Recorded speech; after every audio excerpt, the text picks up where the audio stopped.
What? And I'm going to give you one opportunity because we're friends. Winner!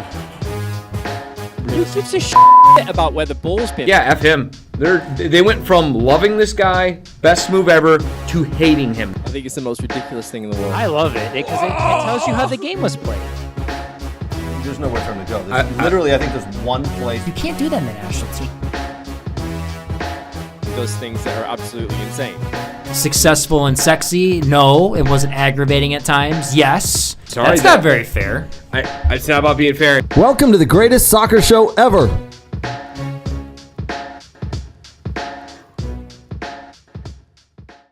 Yes, sir! Lots of fun to be had tonight.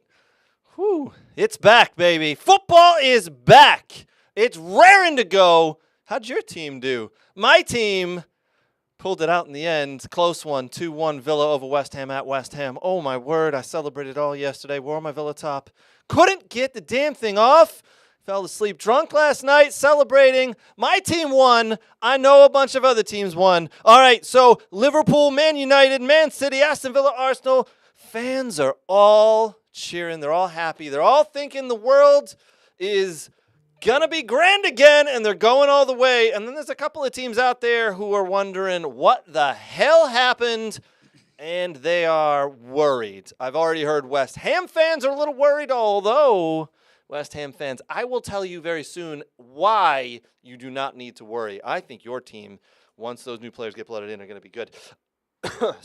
Excuse me. Chelsea. I know I had them finishing top 4. I think a couple of the boys here had them finishing top 4. We'll see if we stick with that. There was some issues today. I'm not so sure. I'm not sold on Maresca. I'm sorry. I'm not sold on him anymore, even though you've got 115 players in the door and playing for your club. I'm not sold for them. We're talking potential U.S. men's national team new manager, Mauricio Pochettino. Yes, you've all heard the rumors. You've all heard that he's been offered the job. Has he accepted? Has he verbally accepted? What is happening there? We've got some info there. We've got some details. We're going to talk about it. Because since we've been here, since last week, things have gone nuts. We said it wasn't going to happen, and it looks like it's happening. I mean, my word. I think all 4 of us said there's no way in hell that's going to happen. But wouldn't it be great if it did? Wouldn't it be great? And it happened. It actually happened. All right. What else are we talking about? So we've got La Liga kicked off. Barcelona did what they needed to do. Kylian Mbappé and Real Madrid, stuttering in game 1. We're talking about them. Oh, and Leverkusen, do it again. The cardiac kids, again at the death. Do it again. Well, they did it again, much to the chagrin of Nate. We'll talk about them and Stuttgart. We're talking NWSL. We got a little news there. We'll share the table. We're talking Europa qualifying. Europa qualifying? Yes. Penalties.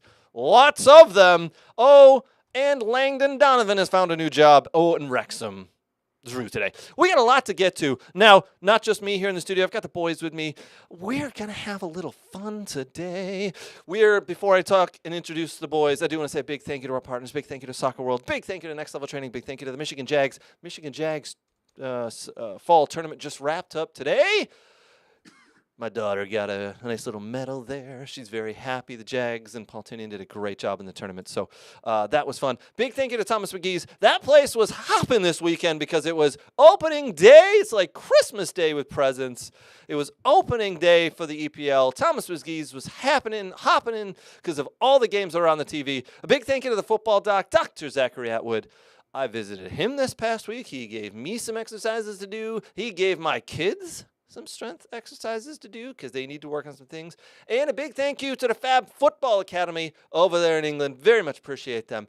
We got a lot to get to here. Let's jump in. Let's get to the boys. Nate, it's been a long weekend because you were at the Jags tournament as well.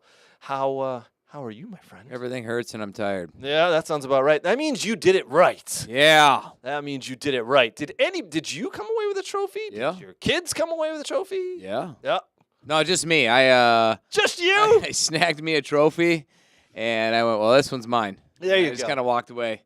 A lot of coaches were surprised by that. It was kind of what we call a power move. Those people don't know. Yeah, I basically made my way to the stage, boss hogged my way, pushed a couple kids off there, 4, and held up to the trophy, told the parents to take a picture.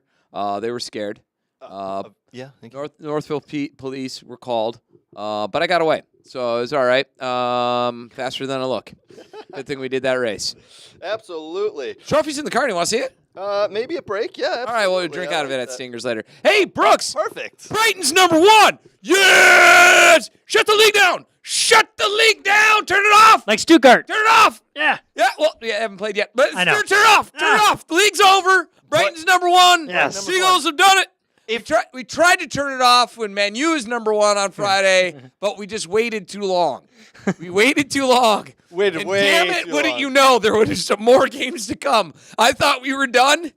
Apparently not. Apparently that wasn't the end of the season, that one game. No. There's actually a lot more. Everybody on our Facebook group thought the season was over too To because my they all shock. posted the table at that point. Brooks, too. are you aware that they actually play more than just one game on a Friday with 2 teams? I was not. That was news to me. Yes. I was Crazy. like, wait, what? There's games on Saturday. And all the other teams want to play in this. What the game? hell? Oh, crap. Shit. Yeah. Now you're down to 7. Maybe there'll be a whole bunch of draws. No? Damn it. Oh well. Shucks, gosh darn. We will talk about that Man United victory over Fulham. All right, Brooks. How was your weekend, buddy? Doing Good. Yeah, I got watched a exhibition match. Oakland played Rio Grande, who's an NAIA school, on Saturday night. That was nice match. Nice and cool with a nice breeze. And let's see, on Wednesday I went to an exhibition match as well. Oakland played Bethel, another NAIA school, and then their season starts on the 22nd. So they play, I think, Omaha at home. So that'll be good. And Michigan State had theirs on Friday night. Michigan played, so everyone's in preseason right now. But right around the corner, college soccer season's ready to start, and then MLS Next begins here in a few weeks. So Yeah, you got it. It's back up and running. Soccer is in full swing, no matter what level you're interested in playing in. Is it youth soccer? Is that where you get your kicks with the kids? Guess what? That's back up and running. Is it college soccer? That's back up and running. Yep. Is it high school soccer? That's back up and running. Yep. Is it the EPL? Because that's where I get my kicks. That's what does it for me. That's really what does it for me. Guess what? That's back up and running. And the Villa in the top 5 again. Yeah. Is German soccer back up and running? Almost. I just wanted you to hear that's back up and running, really high pitched again. It is. No, Super Cup is the kickoff of the season. Yeah, it's the Super Cup. I just like wanted to hear the that's community- back up and running. Just like the Community Shield. You couldn't give me a Krager, and that's back up and running. It's coming back up and running. All right, good. It'll officially be back next week. Yeah. And a lot more for us to talk about in the Bundesliga It's coming home. next week.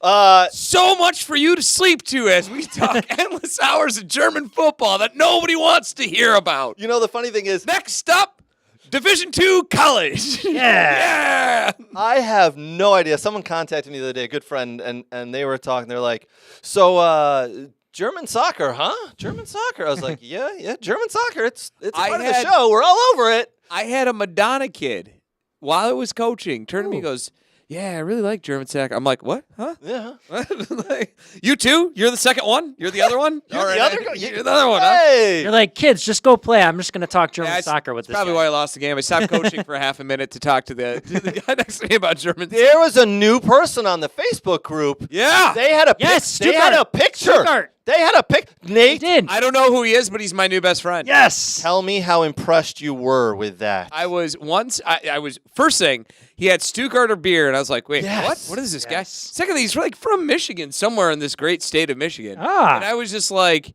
this is awesome. I'm like, where's this guy been living my whole life? You're going to start a Stuttgart supporters group with you and him? That's all we need is two. It's two of us. Him and me.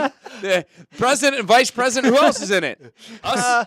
Yeah, maybe. Sure, why not? Yeah. There's beer? Yeah, sure. Tell me in. Hey! I remember. So I do believe that is a good friend of mine. His name is Ed. I believe that is either his new neighbor. Wait a minute. Wait. Oh. Oh, wait. It's your friend's Neighbor. I was about to say, you had a friend who was a big Stuttgart fan. No. And just you kept this guy away from me. What were you worried about? Like, with the two of us would collide and like the power would be too great, it would end the world. I mean, It could be. you never know. But Yeah. Ed has a neighbor, and he was. I think I remember him telling me last year. He goes, I think he's into German soccer. I don't know. And then all of a sudden, in the Facebook group, this picture of a fire pit with a Stuttgart logo, and then beer shows up, and I'm like, Wow. whoa, oh, this makes sense. The neighbor Was his is name into German Tom? soccer, I think it was Tom. and he's a Stuttgart fan. Yeah.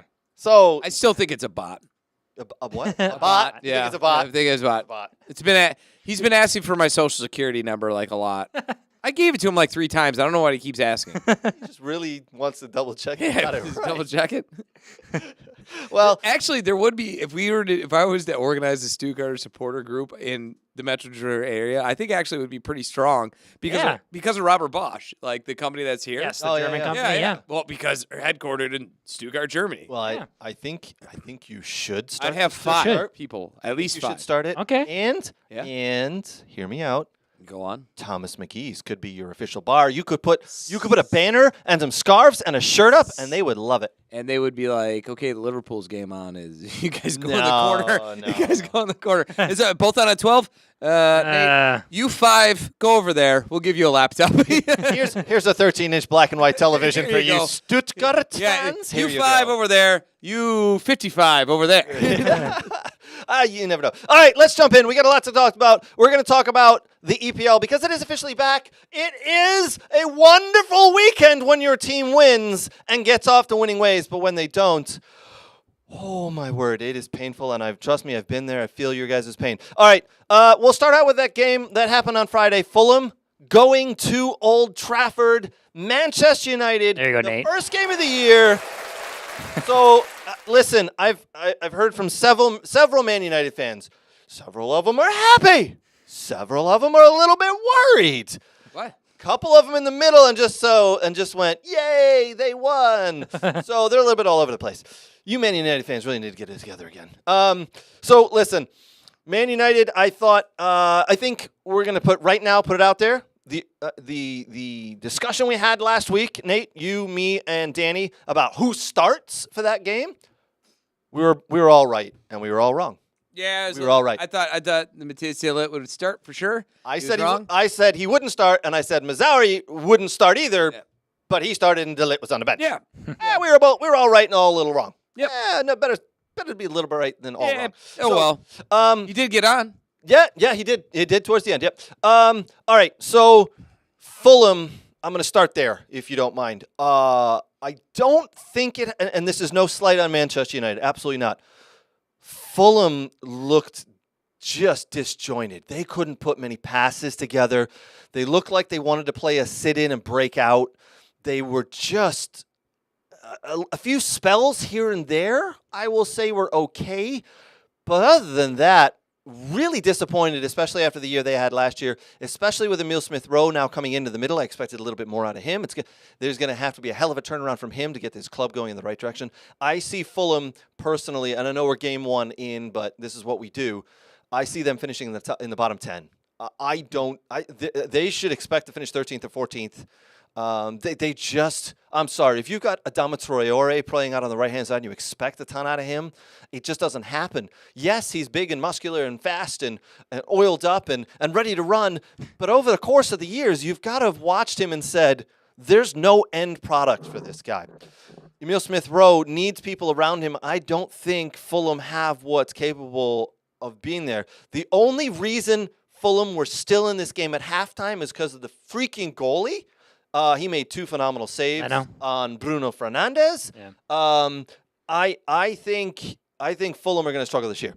Man United, once their new players get back up to speed, I think they'll be okay. I think they're going to be good. Are they top 4? No, not in my opinion. But again, we're one game in. So but I like the way they move the ball around. Mason Mount's still going to have issues. Once De Ligt gets up to speed and can get fully integrated into the team, I think he'll be good.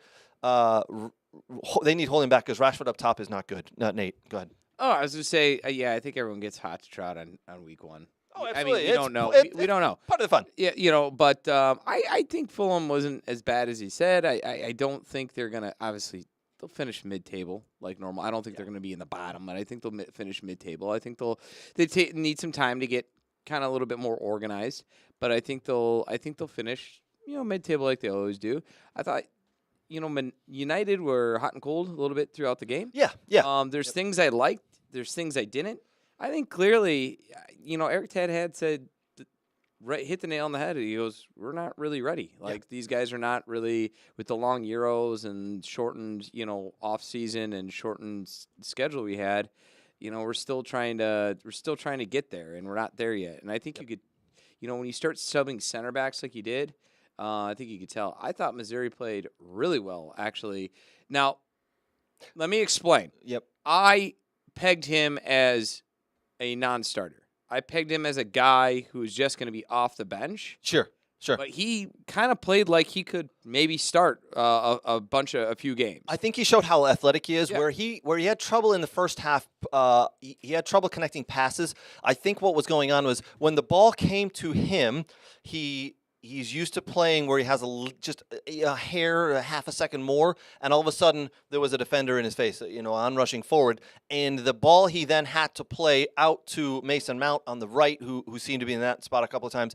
2 of them went out of bounds, and the one he left short for a defender to come in front of Mount. So there was 2 or 3 balls where you're like, I think you just need to get to speed, and it's game 1 for him in this league. Get to speed with the league. Besides that, his athleticism did well. His movement was good. He's just going to need – it's going to take a few games. That's all it is. So it's funny that you said that. I think you're only honing on that because you only missed 3 passes throughout the whole game. And those were those might have been just the ones I was watching.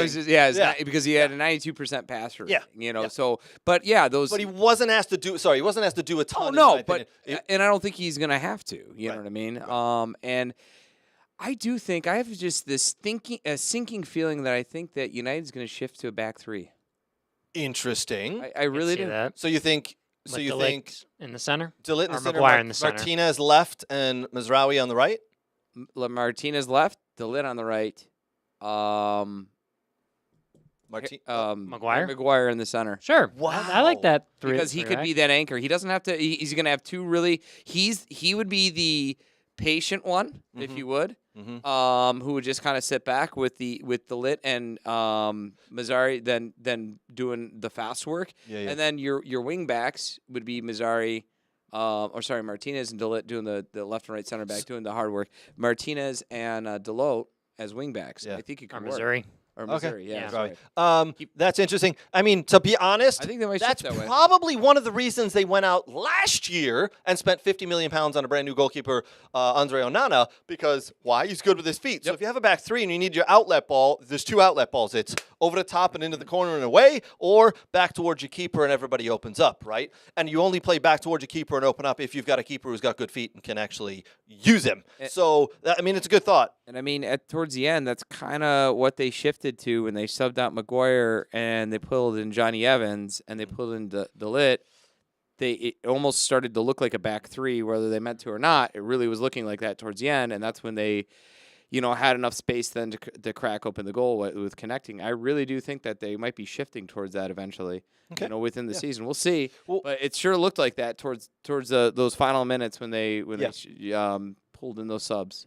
There was a lot of online abuse towards Mason Mount. I don't think he played as poorly as some United fans as he didn't deserve a lot of the criticism he was getting from a lot of the United fans, in my opinion. I don't think he was that poor. Now, obviously, he didn't go to Euros. He was here. He was training. Yeah. He was in England. He was home there. He should be a little bit more up to speed, I think, once he gets integrated. But, man, I saw a lot of abuse going his way. It's like, man, this guy is crap. What the hell did we buy him for? Was he ever going to get back to the spot he was at when he was with Chelsea? What's going on here? So I didn't think he was that bad. I am a little still miffed about Marcus Rashford. He's just, again, game one. Just for lack of a better term, where the hell is the Marcus Rashford from 2 years ago, right? The guy who was scoring goals for fun, who would score 2 goals, United would win 2-0. Where does that Marcus Rashford? Where's he gone? It's interesting. Brooks. So, question for both of you, particularly for Nate, though. I do agree that they could be heading back into a 3-back, just with the caliber of center backs they have. Like, why wouldn't you want all 3 of them on the field? Because they all bring different things to the game. Do you think it's a 3-5-2 and that Fernandez and Højlund eventually start together up top, or how do you think it will work possibly? I think you have a lot of flexibility up there. I think you could have a Xerxes Højlund combo. I think Xerxes, because if you looked at his goal, he dropped all the way in to receive the ball, distribute it out, and then run into that center. Sure.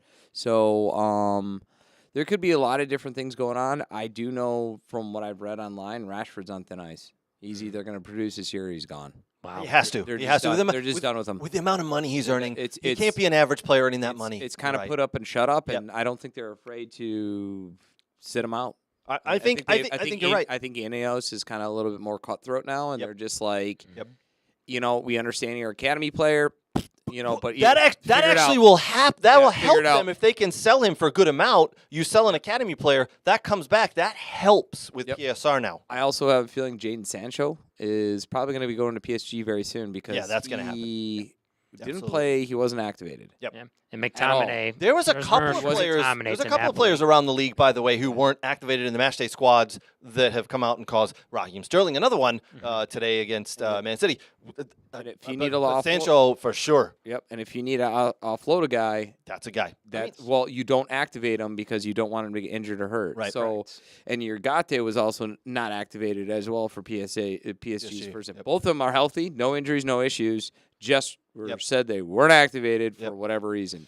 I guess Fulham is now increasing their offer for McTominay as well based off that. I've heard that, and I've also heard Napoli are interested in McTominay as well. Yep. I think that would be a terrible move, by the way. We'll talk about Napoli a little later today and the shit show that is happening over there. And Antonio Conte is a manager who is doing it once again, calling it out. He is saying it's going to take a lot of work to rebuild Napoli. We'll get to that because we had a little bit of a discussion there. I want to talk about a specific player, 2 specific players there. I think Scott McTominay would be a great player for Fulham.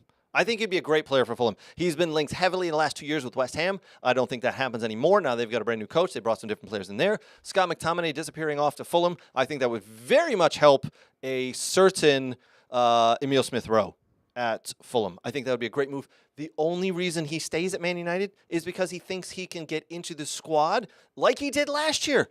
Because without him last year, I'm sorry, but United are sunk. I thought him and Maguire were almost saviors last year. they were phenomenal, the amount of goals and the way they came through.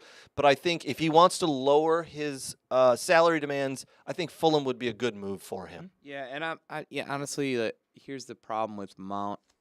McTominay. Then I'll get to why it's a problem. If you bring in Ugarte, so he's not going to be a defensive mid. You're right, because you already got 3 of them with Casemiro. Yep. Right. Which so that's a whole other issue with Casemiro didn't play. Cass. Casemiro didn't play bad in that game as a defensive midfielder. He really didn't. I think Danny. Sorry to cut you off, Nate. I think Danny was not happy. He with wasn't in the Casemiro. beginning, but his whole body of work was all right. But the point is with Ugarte, Minnow, and Casemiro, he's pushed out. Then you go, okay, attacking mid, maybe we'll put him there. Yeah. Well, you got Xerxes, Mount, and Bruno Fernandes. Yeah. So he kind of gets pushed out if Ugarte comes in, where if Mont is healthy, I don't see where he's going to get the playing time he wants. Sure. And that's where I think he really probably should go to Fulham. Because, and not to discredit, he was the savior last year. I totally agree with you. Yeah. But last year was last year. Yeah, absolutely. You know what I mean? And now this year, you brought in a bunch of new crops who kind of play the positions, and you have a healthy Mont, which I'm still trying to figure out, or I think they're still trying to figure out what to do with him. I think they understand his talent, but they're a little stuck with, like, what do we do with this guy? I'll say what helps Mount is that if they do the 3-back, he did play in a 3-back formation when he was at Chelsea, and I felt like he was pretty successful coming in off the wing in a 3-4-3 and whatnot. So we'll see. Yeah. All right. So Man United for 12 hours, a little less than maybe 18 hours. They were ahead of the table. They're number 1 in the table because they'd beaten Fulham 1-0 there at home. And then all of a sudden, all the other games started up and they went at it. And well, Ipswich started out strong, boys. Ipswich, the Tractor Boys, welcome to the Premiership. They started out strong. First half 0-0 against Liverpool, and then Liverpool under new manager Arne Slot looked like old Liverpool and remembered who they were and did the business and ended up 2-0 winners. Mo Salah with a great strike there. Listen, I think Liverpool. I was having a conversation with an 11-year-old today about this. Don't ask why. I think Liverpool are going to struggle a little bit. They haven't brought new players in. They've got the same players, no depth, a new manager, a new system. They are very lucky to have opened the season at newly promoted team. They got the job done. I think Liverpool are going to finish in the top 10, but I predict them in around 7th. But Liverpool looked all right. I think if they have an injury or two, they could be in trouble. Ipswich, for all of the work they put in, some of the new players they bought, it's going to be a little bit of a struggle. This year's going to be an absolute struggle. I think, did all 4 of us have Ipswich on the board to go down? I think 3 out of 4. 3 out of 4 had Ipswich. Is there a sheet up there? Yeah, I don't want to walk over there. I mean, that's like... Can you read it? 4, no. 3 out of 4. Wazers agree. I literally is 6 feet away and I can't read it. I mean, I let you guys do your chicken scratch. Yeah, you could be right in your face with my handwriting or stuff. I can read it, but I can tell Is you, it I had that bad? Ipswich, you had Ipswich, and I I don't think I had Brooks did. Ipswich. Did I? Nate had Ipswich. So Nate had Ipswich. Yeah. Brooks did not. I did not have Brooks. Ipswich. So 2 out of 2 then, because Craig and Nate had it, and I don't think Danny had it. We had both. I think we put And Dan- Everton. 2 out of 4. Yeah, Nate. and Danny Nate criticized and me, or everyone criticized me, or I thought you were criticizing me. I was criticizing myself, but my whole point was you can't name anyone on the squad. So Right. there you No, go. you and I picked Ipswich. They're relegated. We picked Everton, both of You, us. you Instead, you and we Dan- did. We had the same one, Danny and I. Yeah, you're right, because he said you copied off him. So you guys have Everton going down along with Nottingham Forest. I can So at least name people off Everton's squad. So Liverpool, though, for all their might, they won 2-0. I think they got the job done. It was an early game for those of us here in the USA. Arsenal also off to a flyer against Wolverhampton. Arsenal at home at the Emirates, 2-0 over Wolverhampton. Saka with a beautiful goal, by the way. Kai Havertz also with a beautiful goal off his head. Arsenal dominated this game. Wolves are going to struggle. I don't think they're going to be able to to compensate for losing Pedro Neto to Chelsea, because that was a transfer that just went through in the last week. They're going to have to buy some players. I think Wolves are going to struggle. I think Arsenal, I'm going to say it again. I said it last week. For me, Arsenal win the league. I think Arsenal win the league. My dad today told me he read several high-caliber pundits have picked Man City to finish outside of the top 4 this year. Really? Oh man, Yeah. that's not good for my pick. He looked at me and he said, "What do they know that we don't? Yeah. What do they know? That. What do they know? I What don't do know. They know. I don't know. It's a guess. But I will say my pick, even after week 1, still looks good. Arsenal's winning the league. But Arsenal played well. Oh. They did what they do. Arsenal. Hey, Brighton for 7th is looking good right now. Brighton for 7th is definitely looking Yes. good. Excuse me, your pick? I picked Arsenal. Did you pick them? You picked them as well. That's right. Thank you very much. I you drew did. our pick. Our pick. Our Can it be pick. our pick? It was a cannon he drew. I drew a cannon. You did. Yes. I thought I was going to have the lone Arsenal pick Nope. to win the league, but Nope. You know what? And I was really just kind of sucking up to the soccer world guys because they're huge Arsenal fans. And I was just trying to suck up to you. See? It all comes in circles. I don't know how that's I'm just possible. kidding. I'm just kidding. But I really do think they'll win the league. But they looked good. Saka looks good. Cuts in on his left foot. A nice goal. Havertz, ball floated in off his head. He looks good. Again, the damn weak link. Arsenal, I've called this out for the last 2.5 years. Zinchenko is your freaking weak link. Get rid of this guy. Get rid of Zinchenko.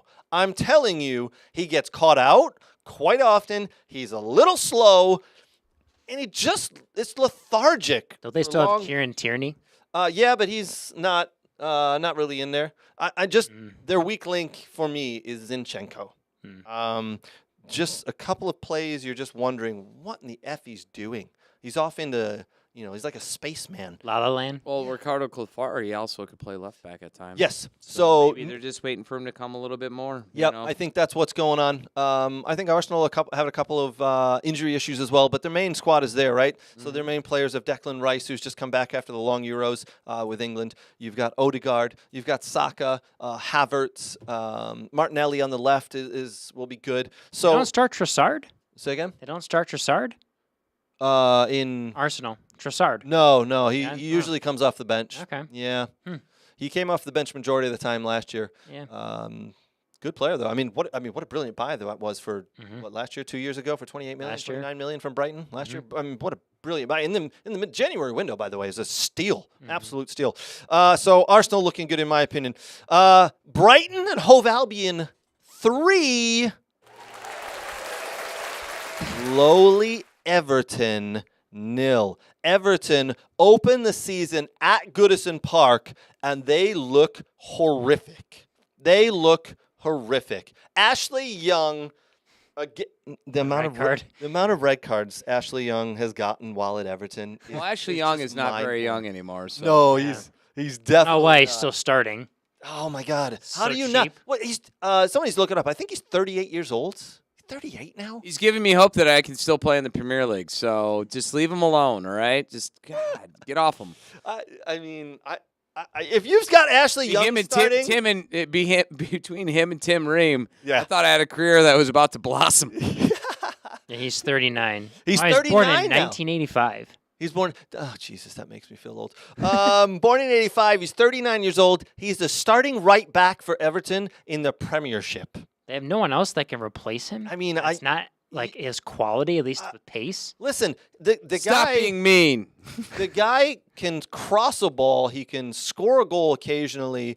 He can be a leader. But man, does he get caught out and have to put his studs into people quite often. How come Lindstrom didn't start? Good question. I don't know. I don't know. But I really do think I think Everton are going to struggle again this year. Brooks, you and Danny had them getting relegated. I'm struggling to not agree with you at this point because that's how bad they were. And I didn't think Brighton were that good. I just think Everton were that poor in this game. Everton fans, my commiserations. It is going to be a long season for you, my friends. You are in trouble. I don't think Sean Dyche on season 2 can dig you out of this one. I think you very well could be I relegated. love how James Milner started, by the way. For Brighton, right? Yeah. And what record did he set? He has played 23 consecutive seasons now Yes. in the Premiership. Brooks, if ever there was a time for an applause button, it is now. I mean, Yes. and James Milner does not look out of place. All right. He does not look out of place. Lead us to victory, James Milner. Yet. So let's jump in. I did have this a little later down the list here, but James Milner has now started his 23rd season in the Premiership. It's absolutely incredible. Liverpool, Leeds, Newcastle, Aston Villa, Manchester City, and now Brighton. I mean, 23 consecutive years in the Premiership. Yeah, when you keep your body fit and you don't go party and drink and you eat well and you rehab properly, you can play for long. There's a little bit of luck involved as well, Oh, of right? course, yeah. I mean, No there's some injuries and everything. Yeah, the injuries. He's had a couple of injuries here and there, but they're not long term. They're not career threatening in any way, obviously. But little injuries here and there. But man, I don't know how you play at 40 years old. I don't know how you play at that level at 40 years old. Absolutely incredible. He can definitely play in games against Everton, probably against Ipswich, probably against Bournemouth and Nottingham Forest, but not so much against, we'll say, the Man Uniteds, the Villas, the Man Cities, and the Liverpools. So we have a comment in our Facebook group. Oh, I love comments, Brooks. Yes. You know I do. Yes. Hey, guys, if you're out there, put some comments in. Let Nate know how tired he looks today and put some comments in on the soccer. What's the comment? A few here. So Pablo says hi. Hey, Pobs. Rick Twidell, or goalkeeper Rick as I call him. Goalkeeper Rick, hello. Yes. Hard to see Man City finishing outside the top four with the depth of talent they have. Only thing that might be Pep is on the last year of his contract, so maybe that's part of it. Yep. Your friend Stephen Bach. Oh, hi, Yes. Steve. How are you? He's asking if James Milner is available to go to Florida in January. He is. He absolutely is. I may have a contact. Yes, I think we may be able to get him because he is 40 now. Yes. Incredible that he is able to. You can put him in forward next to you. No. What? Whoa. You know I don't like playing up top with people. It's. You like the single, I know. Yeah, and I don't even. You say you like 4-4-2 though. Yeah, 4-4-2 is fine, but it ends up being a 4-4-1-1. Oh, okay. Staggered, not. Yeah. Anyway, but for some reason they like to play a 4-3-3. Yeah.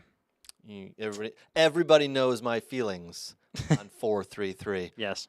Me. We gotta get that sound noise. Yeah. Me.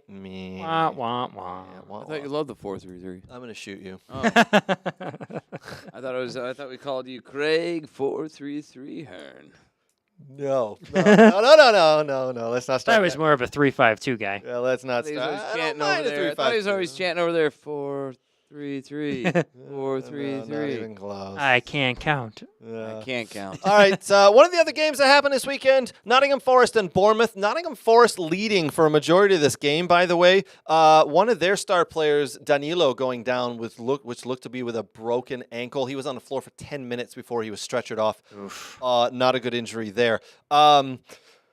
So Nottingham Forest, I believe, Brooks, you, Danny, and maybe Nate, I'll have to look, picked them to possibly be relegated. Yep. I absolutely picked them when they got rid of their best player, the heart and soul of their team, Gio Reyna. Gio Reyna. Yeah. Yes, understood. I mean, the heart and soul, the best player to ever play for the club. Hell yeah. All 3 games that he featured in were nothing but awesome. Yep.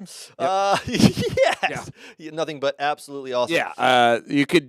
There was that time where he received the ball, and that was his highlights. Moving on From the highlights. I'm not sure who had more of a storied career last season, Anthony or Gio Reyna. Actually, I think they were both tied for Ballon d'Or within the season. The Ballon d'Or is Ballon the d'Or. best player. The Ballon de Boring? Ballon d'Or. Listen, Ballon both d'Or. players, seriously, hear me out, and I'm being dead serious when I say this. Both players played in every game that they were put in.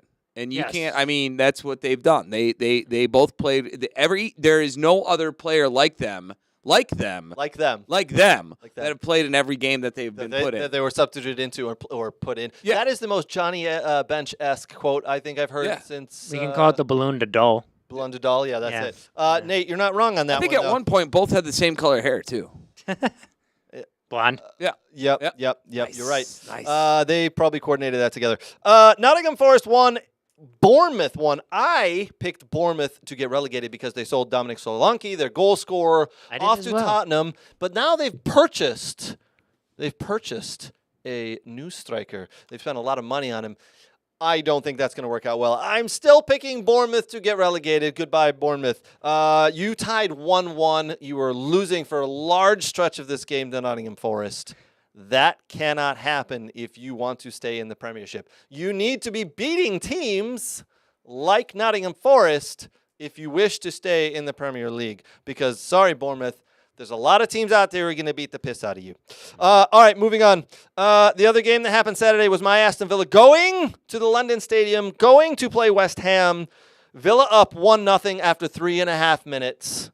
Ahmad Onana, the big center half, the big man for who we bought for £50 million from Everton, comes through with a beautiful header in the first couple of minutes of the game. Villa up 1-0, absolutely dominating large stretches of the game.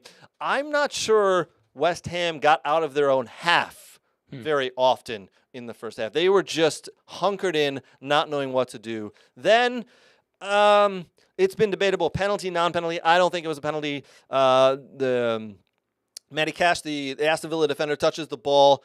He does, in the end, bundle over the striker, and a penalty is given. Paqueta steps up, makes it 1-1, straight down the middle. I mean, Martinez didn't really have a chance at that. 1-1.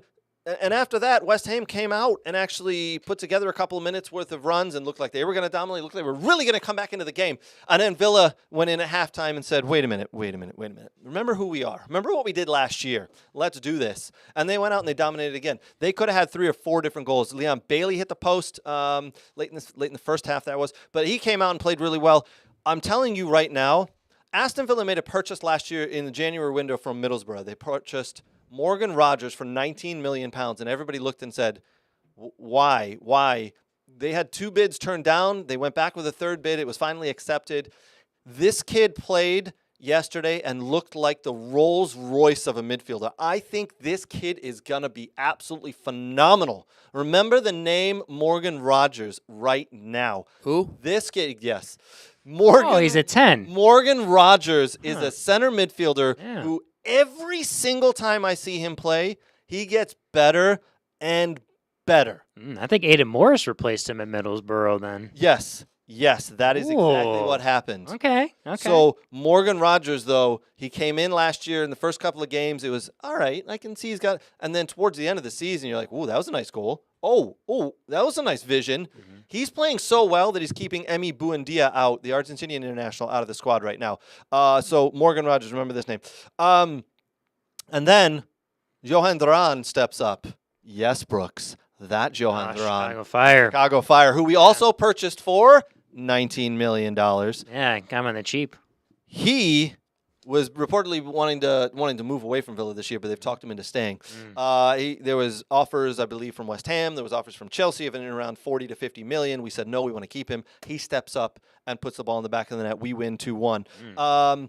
I think Villa remembered. I mean, trust me, I've watched all the Villa preseason games. They looked piss poor. They looked terrible. I was very worried. You know, you're like, they went into the locker room and they're like, remember who you are. Like, how do you know that's actually what they said? How do they go, guys, it's West Ham.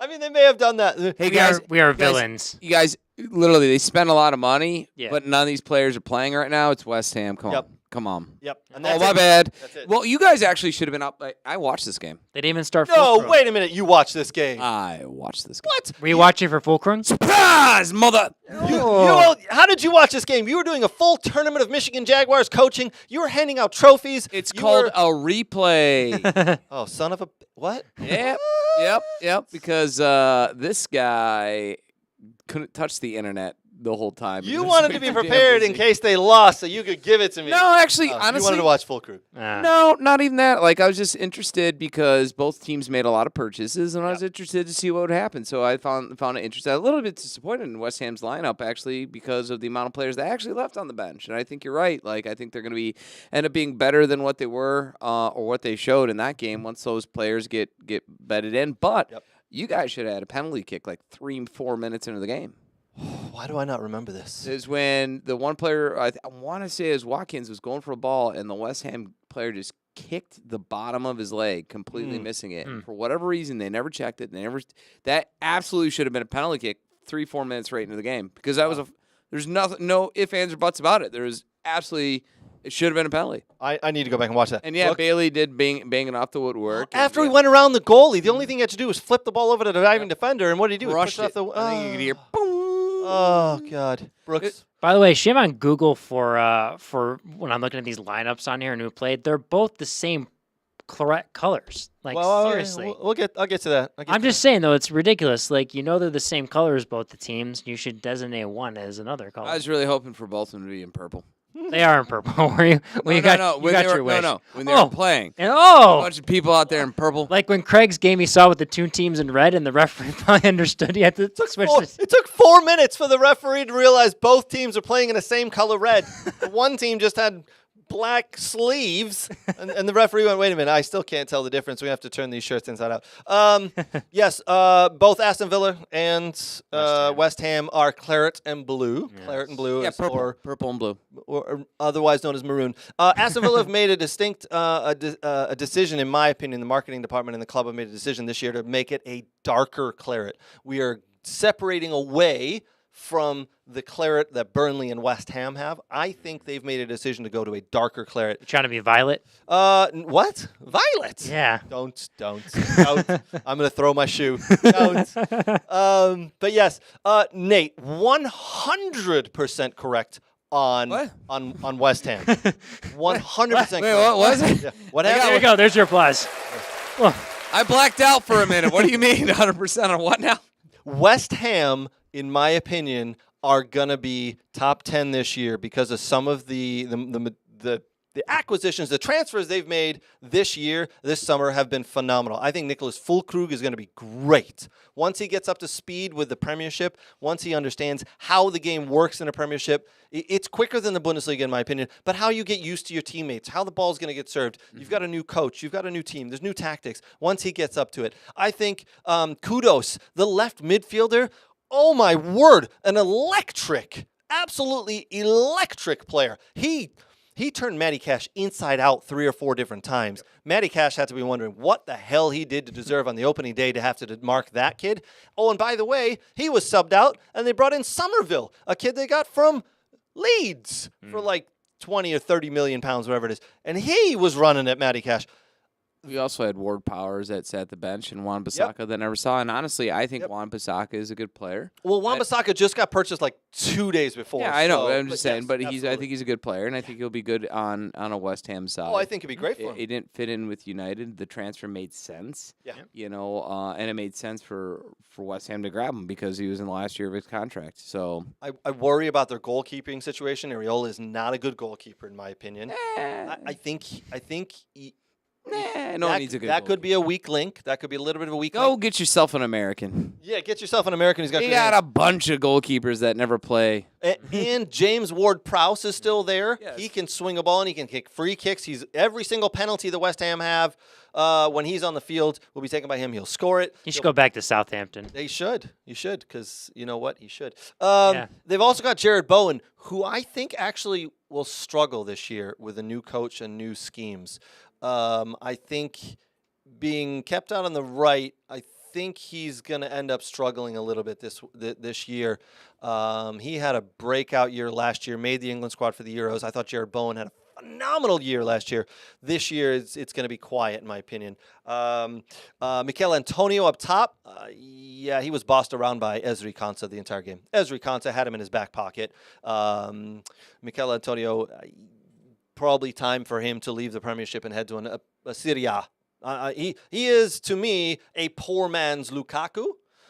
Big, strong, can score a goal here and there, but he's now, in my He opinion, did score some big goals for him. Yeah, he though. does. He has in the past. Yeah. I think he's lost a step. I Yeah. think he's. It's time. It's time to find a Serie A team who wants you, my friend. MLS. Or the MLS. the MLS. Before we end this, you forgot one thing. Yes, sir. The player that's really going to turn the team around. For West He has a Ham, really good kick.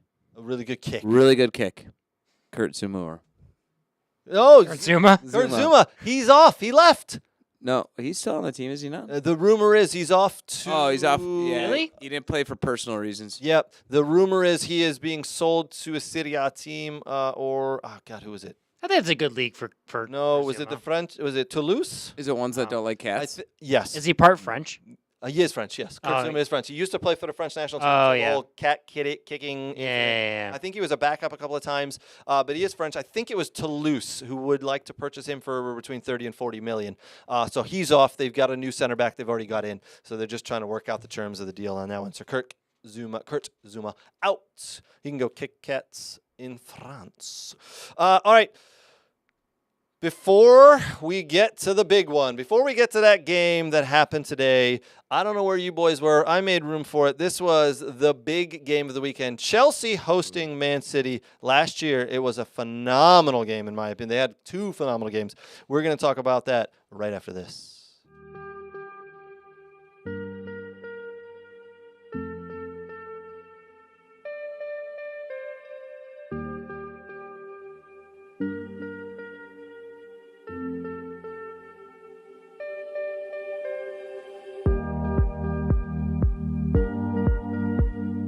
Change tempo, yes, drop out, good. Yes, touch play, right foot, yes. Scan, good. Touch in, play, drop your hip, right, yes, good scan. Yes. Jay, well done. Good side on touch. Play, see it, yes.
All right, that big one that happened today, did you, it's Sunday, so a lot of us had kids playing, a lot of us were out and about doing our Sunday type things. Did you watch this, or apparently replays are a thing? Did you guys watch replay? I watched it live. I'm standing at my kids' game, watching on the phone, and then I went and watched the extended highlights just to double check everything. But, all right, so Chelsea hosting Man City. Man City coming in. Some of their players have only been there for a couple of days. Phil Foden type player. He's only been there for a couple of days because of Euros and then needed a vacation, a break, and all that good stuff. Cole Palmer at Chelsea. Chelsea, new coach, Maresca. I picked Chelsea, boys. I picked Chelsea to finish fourth. I'm at this point, I may want to walk it back. I'm still sticking with it. You're sticking with it? Yeah. I don't know, man. I'm still going for 10th. We're gonna have a bet. We're gonna have another bet. We're gonna do a bet. Yeah. All right, Nate. I'm gonna let you go right now. I want to let you tell me why Chelsea are still, you think, gonna finish in the top four. I mean, I think there's a lot of talent there. The problem is they have 68,000 players in order to figure out that talent. So it's going to take a while to. It's going to be a regular mix and match. Not you. Yep, it's going to be a regular mix and match to figure out who goes in there, baby. Once they I sort mean, it. eventually Nick Jackson won't start. I mean, come on. He has to just leave. Yeah. Just be sold. 47 million pounds wasted last year on Nicholas Jackson. Yeah. The guy is not a striker in any sense of the word. I mean, just not a good player. But I am. weak link up top, weak link in the back. I don't think their goalie's very good. I think their striker, Mitchell Jackson's not very good. Cucurella could at some point find himself relegated to the bench because I don't think he's the greatest player in the Premiership anymore. What? Or ever was. I know. Everybody loves his hair. Good luck with the hair and all that good stuff. What? But did you see the quote by Haaland after the game? No, that was going to get to my funny thing in the match. I'll let you do because it. about 2 months ago, Cucurella was singing a song about how how Haaland was scared of him, and boy, did Cucurella mark him on the wrong side when that ball came in, and Yep. Haaland just split between him and the other center back and just buried one in for the first goal. Him and Colwell, I think it was. Good job there, Cucurella. Keep talking, sweet. Yeah, still has long hair. Imagine how. Let's just. I'm not trying to crap on the World Cup or Euros or at all, but essentially, what is that? That's 6 games. Seriously. Right? You have 6 games, and you're like, yeah, I was really good and consecutively for 6 games in a system that benefited me. Now I'm going back to my club, and hey, best striker in the world that scored 52 goals out of 53 appearances. Like, I got you. You're afraid of me. When in the Euros, Maybe not. he's playing against Georgia, Albania, and I mean, I don't know who else, but I mean, they beat They Germany beat and Germany, England. yeah. I mean, that's a good squads. He did. So after the game, By early the way, suspect handball on Germany, but they didn't call it. But yeah. and on him, Yes, correct. on You're him. right. After the game, Erling Haaland's being interviewed, and he says, "Yeah, Cucurella is a funny guy." last year after the game, he asks me for my jersey. Now in the summer, he's singing songs about me, and today he's trying to mark me. He goes, I don't know about this guy. I mean, it's awesome. yeah. All right. Overall, a pretty entertaining game, I'd say. Man City, they look like they haven't missed a beat from last year. They're going to miss Oscar Bob, who's now down injured. Looks like he'll be out for a couple of months. Rico Lewis, I think, is going to fit into the middle. Bernardo Silva looks like he's back. Phil Foden played on the right when he came on. It's going to take him a little time to get back up to speed. Akanji, Gvardival, they look good. Ederson looked really good minus his passing. I thought his distribution on the ground was a little off. His head seems to be elsewhere. Where I really think, and we talked about it last week, I really think that they are going to hurt when Erling Haaland goes through a slump, or they need a different type of striker. They need to bring someone else other than the tall target man. They need to bring the quick over the top, down into the corner, get dirty type player. They're going to miss Julian Alvarez. Yep. Question for you: is this Jack Grealish's season where he is a consistent starter? No, I think he's done. I think this year he will get bored. I think this year he'll get pissed off and frustrated that he's not getting enough minutes because there are other players who will be playing in front of him. I think Jeremy Doku is the number 1 player in that spot on the left. For I keep Pep. saying I think I could see a future where Grealish goes back to Villa. Yeah, I mean, if the price is right, I would take him. If the price is right. The price would be right, I think. One of the problems is he's going to have to lower his salary demands. I think right? he would. Yeah, I think he would for I think Villa. he would. I really do. I'm not. Yeah. I'm just not blowing smoke. I think it. I think that was the big money move. Yeah. To where he earned all his trophies, Yep. made a boatload, and now he'll, go back to the boyhood club for a reasonable price. Brooks, can you do me a favor? Can you look up his age? I want to say Jack Grealish is 28 now. Yeah. One second. And everybody thinks he's so young, but he's not. He's 27 or 28. 28. Yeah. 28. So he's 20. So if you're Man City and you said, well, we've brought Jeremy Doku in for half the price and he's not on such high wages. We've got a couple of other players. Jack Grealish is more of a player we can use in big games. We trust him, but... So they have a lot of academy kids like McAtee and this McAtee's Nico in there. O'Reilly kid. Yep. I mean, So I think Grealish could find himself next summer wanting to leave, asking to leave, and them going, you know what? If an offer of 50 or 60 comes in, you can go. about the And I winter think he time. leaves. No, I don't think in the wintertime. Excuse me. Especially not because we all know that Man City will be in all the competitions. They'll be in the top couple of teams in the Premiership. They'll be in the FA Cup. They'll be through to the next rounds of the FA Cup. They'll be in the Champions League knockout rounds. They'll be in the League Cup knockout rounds. So they're going to go deep into all those competitions again. They're going to need those players. But when a top player like Grealish, who went at Villa, started when he was healthy, when he came to Man City, started when he was healthy, and then last year went through a little bit of a slump, but started some games, started some big games. Started the Real Madrid Champions League games. Yep. But now all of a sudden, when he finds himself relegated to the bench and not getting so good minutes and not getting those starts that he wants, he may look at himself in the mirror and go, I've got the trophies. I still have 2, 3, 4 years left, but with speed, because his game is determined on speed and quickness, maybe another 2 years, I got to get away and play. I want to finish this, and I want to go back to my boyhood club of Aston Villa. So maybe that's what he does. I don't know. All right, but back to the game officially. I think 2-0 was a score that really did.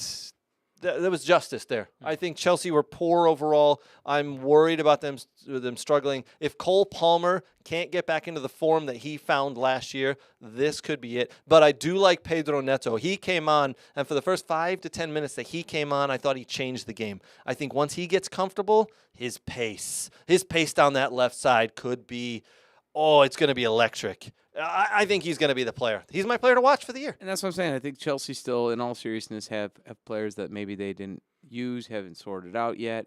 I think they're still going to be all right. I think they're still going to be top 4, top 5. And you got to remember, despite what Super Pundits said, like Man City not finishing top 4, I don't see it. I still think they're a top 4 team. So you played a top 4 team, you lost 2-0. Yeah, crap happens. Yep. I mean, listen, you play any of the top 4 teams and you lose 2-0 at this point, no matter who you are, that's fine. It's what you do against the other 15 teams in the league. But that was definitely the game of the week, I would think. For me, boys, I thought that was very entertaining. It was a good game. Still have one more tomorrow. We do. We have one more. We're going to put up the table right now. Let's put up that EPL table. I know it's early days. Early days, boys, but here's the table as it sits right now. Brighton Hove Albion sitting number 1 because they won 3-0. Well done. Arsenal, Liverpool, Manchester City, Villa, Brentford, Manchester United, Newcastle, Bournemouth, Nottingham Forest, and then the 2 in the middle there, 11 and 12. Those are the 2 teams that play tomorrow. Leicester City, I believe Leicester City are hosting Tottenham. Yes, they are. They are hosting. Okay. I mean, listen. Tottenham have had a little bit of a struggle in the offseason here, in the preseason, the games. They've been struggling a little bit.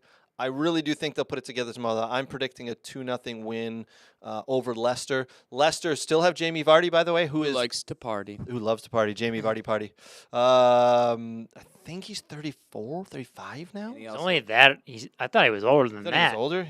He is 37. 37! There you go. Dang! And I think it's time for him to move over to MLS. What? I mean, Get out of here. I think this will be his last year in the Premiership. What? In the Premiership. How dare you? I think this will be his He's last out year. till late They August. said maybe he'll go to Wrexham at some He's point. He's injured. Yeah. Oh, I didn't hear that. It's a knock. It's nothing crazy, but they say Okay. late out. Unless that changes, Yeah. he's out till late August. So Who's coaching Leicester? what? Who's coaching Leicester? Steve Cooper. Oh my yeah. word! You might remember him from such clubs as Nottingham Forest, Swansea City. Oh, wow. All those teams have gotten relegated. Even the England U17 team is. So Steve Cooper helped Nottingham Forest get promoted to the Premiership, and then they struggled in year 1, and They fired him, they right? Fired him, yeah. Yeah. But I think it's a good hire. They went through 3 managers last year. He was the one they brought in. They're promoted now. They're in the Premiership. I still think they could very well be relegated. I think they're going to struggle. Tottenham come out tomorrow. I think it'll be interesting to see if Dominic Solanke starts. Young-Min Son is going to be the leader in that team again. Mickey van de Ven, the Holland center back, he is my pick for MVP of the Tottenham team, and the season hasn't even started. If he can stay healthy, I think that team does so well. Mason Mount. He's going to play tomorrow, former Leicester City player. Mason Mount. I'm sorry, James Madison. Sorry, James Madison.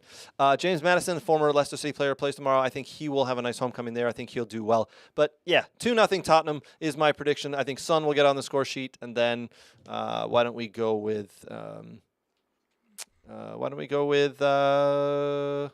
Yeah, I don't know. I'll pick Mickey van de Ven, I think, from a header in a corner. I'll go with the Leicester City upset 1-0. Ooh. Timo Werner hat trick Oh, yes. Oh, wow. in FIFA while he plays. Let me finish, guys. Okay, God, yeah, you just cut right to the thing. Yeah. Yeah, he's going to be playing FIFA in the back room. In the locker room. Yeah, while he sits. Yeah, And I he's mean- going to get a hat trick. Timo Werner. It's still hard to believe they actually followed through and went. I can't believe it.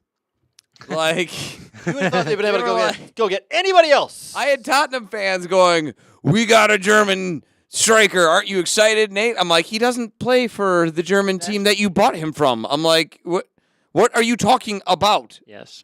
Oh, come on. He's good, right? He played for Leipzig. I'm like, you've never seen a Leipzig match, have you? They all were probably making fun of him when he played at Chelsea because he couldn't stick the ball in the back of the net. 7 breakaways and no goals and no saves made. They're all misses. He did pop up occasionally with the odd goal here and there. He's not as bad as that, but Timo Werner, I mean, that's actually a good shot. I wouldn't mind running against the back line of Leicester City. I think Timo Werner might actually be able to put the ball in the back of the net, provided he shoots and it takes a deflection. Wouldn't that be funny if that actually happened? It would.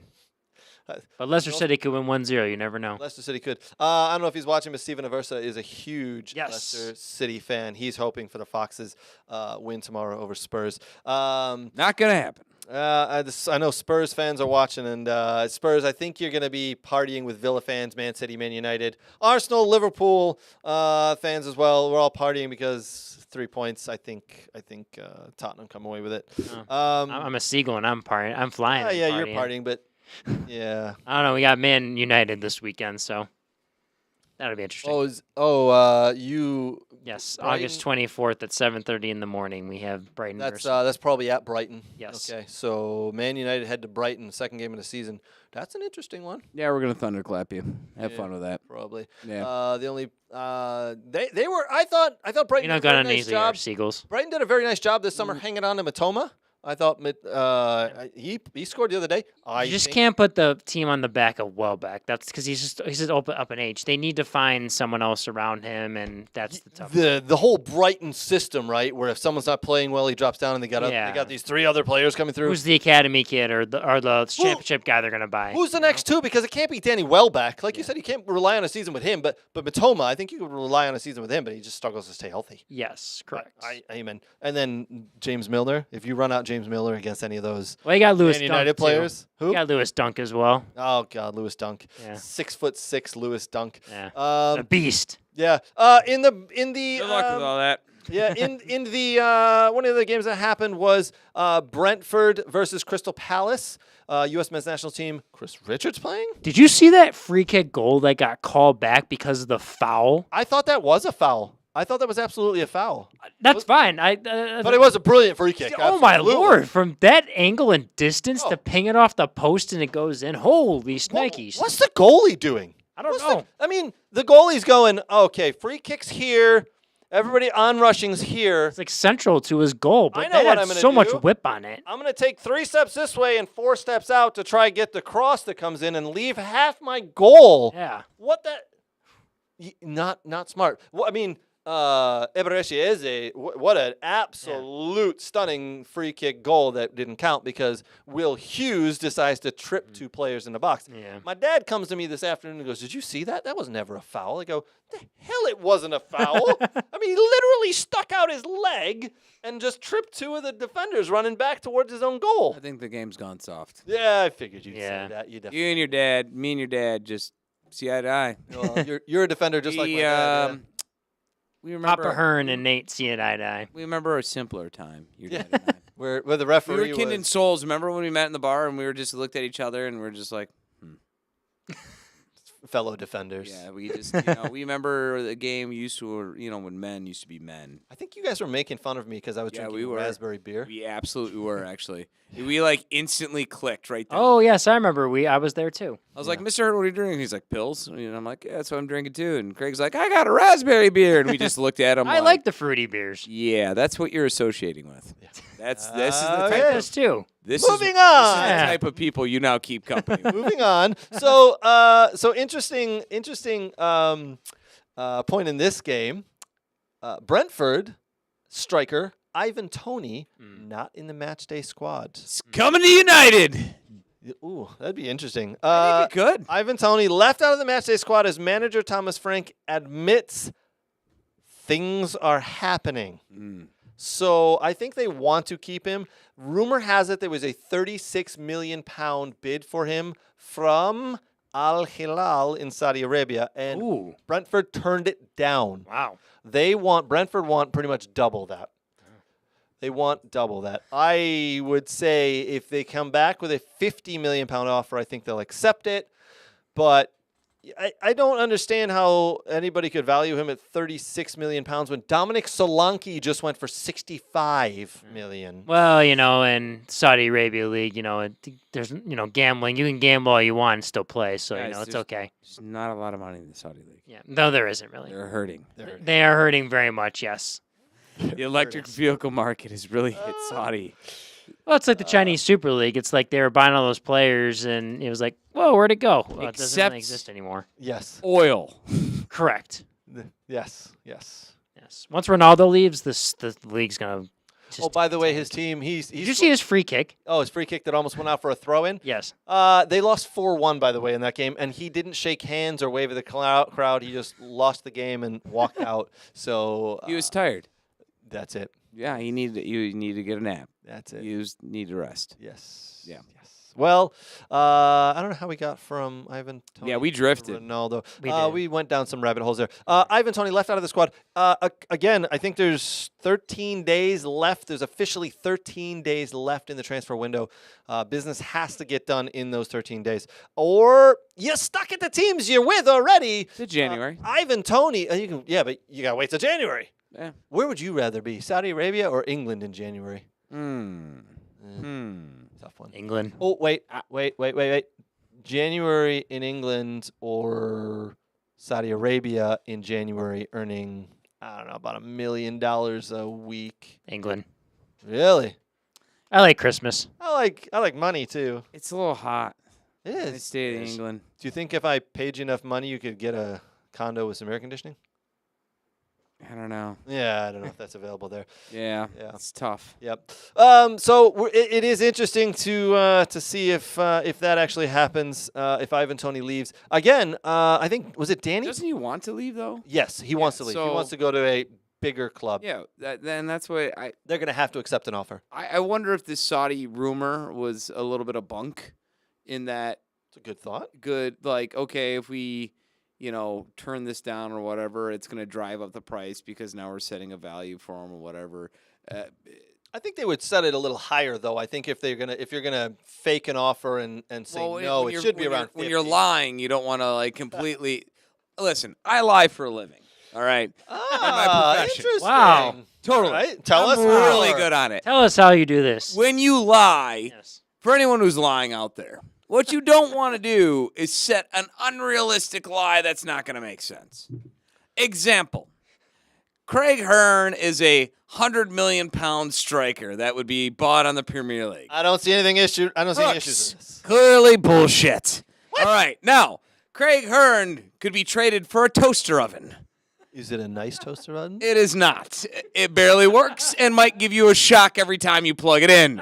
And it will always burn your toast because it's broken. That everyone can believe. So, as I say, when you set this, you don't want to go unrealistic, but you want to then, set a bar when you're trying to, throw feelers out there that 30 million is not going to be enough, even though this guy wants to go. A fucking toaster oven. Yeah, a broken one too. Burnt. And that gives you electrical shock every time you plug it in. Okay. So You got to finish it. It's better when you finish it. There's more to it. if we had to pick a team Yeah. that Ivan Toney ends up at, whiteboard. Like a Premier League? Okay. Ooh, anywhere. Oh, in the whiteboard. world, huh? Oh, whiteboard. Okay. Pick a team. Because now the bar has been set at $36 million. Clubs now know that, hey, we can't offer $36 million for Ivan Toney. We need to offer more. So what do we think gets offered for Ivan Toney? What club in the world will go? Now, you need to probably pay to get an offer accepted. My guess is 45 million pounds plus. So I'm going to pick a team who I think could end up with Ivan Toney. And I got mine. All right. Nate, who's your team? Show the board. You may have to go a little close. I drew a picture. Oh, you did. Oh! Okay. Let's think about it. Wow. Let's think about it. He's risky, right? Yep. But you're one player away. You're one striker away from winning the Prem, right? Hold on before we should have made sure he wasn't writing down stuff because I think he might have stolen yours. Yeah, I know. He just did it right there. I You're, did not. you're Okay. one. You're All right. one striker away from Yeah. winning the Prem. Yeah. This almost reminds me of when United went out and got the Dutch striker. What's his name? I can't think of. Weghorst? Nope. What, Hoyland, the new one they got here? From Arsenal. God damn it. Oh, Van Persie. Van Persie. Thank you. My brain just stopped. Yep. Everyone's like, well, he's injury prone and this and that. Yeah, he was, but they were one player away from winning the Premier League, and that was the player to do it. I think Ivan Toney could be that guy for you. He's a racing. Yes. I think he could be that guy for you, and you get him, and you're set. And how many? They only had one transfer this year, and it was like Nate. 40 million. Nate. I think it's absolutely. Nate. They could pay a lot for him. Nate. Oh my God, we're best friends! Yay! Oh mean, God, Brooks I'm just copied the shit. Oh, I did not. You ruined it. What? No, I didn't. Okay, all right. So listen. I Wait, think I don't get to Arsenal review mine? are one good striker away. You forgot someone. Wait, what? I don't get to reveal mine? No, you do. No. Oh, okay. Go ahead. He said why, and I get to say why, and then we'll let you show yours and you Fair say enough. why. I think Arsenal are absolutely one good striker away from winning this league. Kai Havertz is not that striker. He's a great fill-in. He can play left. He can play right. He can play in the middle, but he's not that striker. I think you put Ivan Toney in there, and you don't need a super fast forward. You've got wingers who are super fast. You need a guy who can put his head on the ball. You need a guy who can pick up rebounds. You need a guy who can score penalties nonstop. Guess what? That's Ivan Toney. And for the price of $45 million at this rate, because he's a Premiership player, they might have a little bit of a tax on it. So let's go to 55. Done. Buy him, and you're going to win the Premiership. Plus, Havertz is more of a 10 in my mind than a 9 that links up with players. Sure. And would link up with Toney and the fast wingers. I don't know who you remove from that squad right now to put Ivan Toney Havertz. You have flexibility. Yep. You don't need to remove someone. Right, You because have they're going to go flexibility. deep. Move They're going to them go around. deep into all the competitions as well. All right, Brooks, you saw what we got. Let's Yes. go. Oh, good Ready? Lord. Yep, let's Ready? see. Who you got? I can't read that. FC Cincinnati of MLS. Let's go! They need a striker. They want Weston McKennie and some other guys. They're willing to spend money. So why the hell not? You just got to make sure he doesn't gamble anything. But there you go. You get him, you beat Messi and Inter Miami, and you win the dang MLS Cup in the league. Hey, they were sniffing around Sargent. Yes. Apparently there was a Yes. rumor that were trying to get him. So, Yes. hey, let's go. The guy's got money. I did see the rumor about MLS and FC Cincinnati looking at Josh Sargent, who is probably rated at about 20 to 25 million pounds, not 50 million. They can sway MLS to get him. Not only that, They need a bad boy of MLS, and that's Ivan Toney. The guy that gambles that this is whatever he wants, and you got to wrangle him in, and you need a villain. Hold on, he might be onto something here. I am? Yeah. All right. I am? He might be onto something. Let's hear this. Not to hear this out. Let me add some fodder to the fire. How did Messi come to the league? Was it purely Inter Miami money? No. No, absolutely not. Absolutely not. Absolutely not. I'm sorry. I don't believe MLS has a betting sponsorship with anyone. Here we go. MGM Online Grand. Yes. Move over, whoever you have. I think it was that one of those actors. Get out of there. We now have Ivan Toney for the new MGM betting app. Yes. Here we go, baby. Yeah. Boom. I like the idea. I Yeah. love where you're going. We're I don't thinking think it outside the happens. box. We are. Is the bad boy of the MLS not Luis Suarez? I guess it was Zlatan for a while. He hasn't bitten anyone in a Yeah. long time. I know how boring. I It's know. very Boring. disappointing. I know. I'm very disappointed in him. I know. Agreed. And you have Xabi Alonso. Oh, not Xabi. What's his name?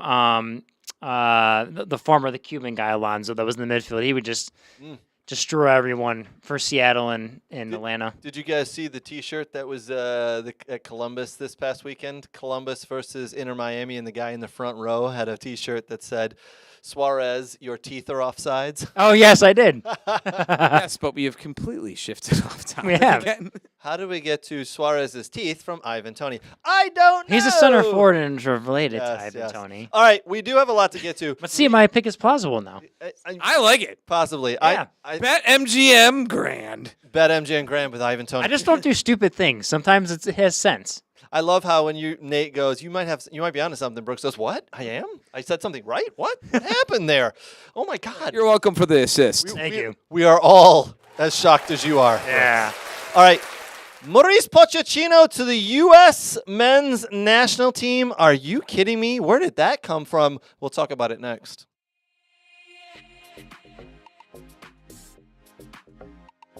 Hi, Brooks. We're at our favorite store, Soccer World in Rochester. We're just going to do some light shopping. Nothing big.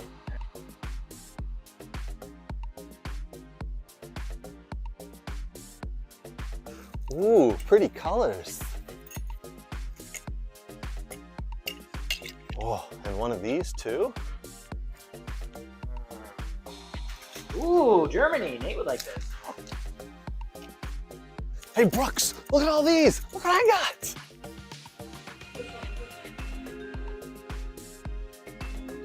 South America. Ooh. Wow, that's not MLS. Cool. Socks? No.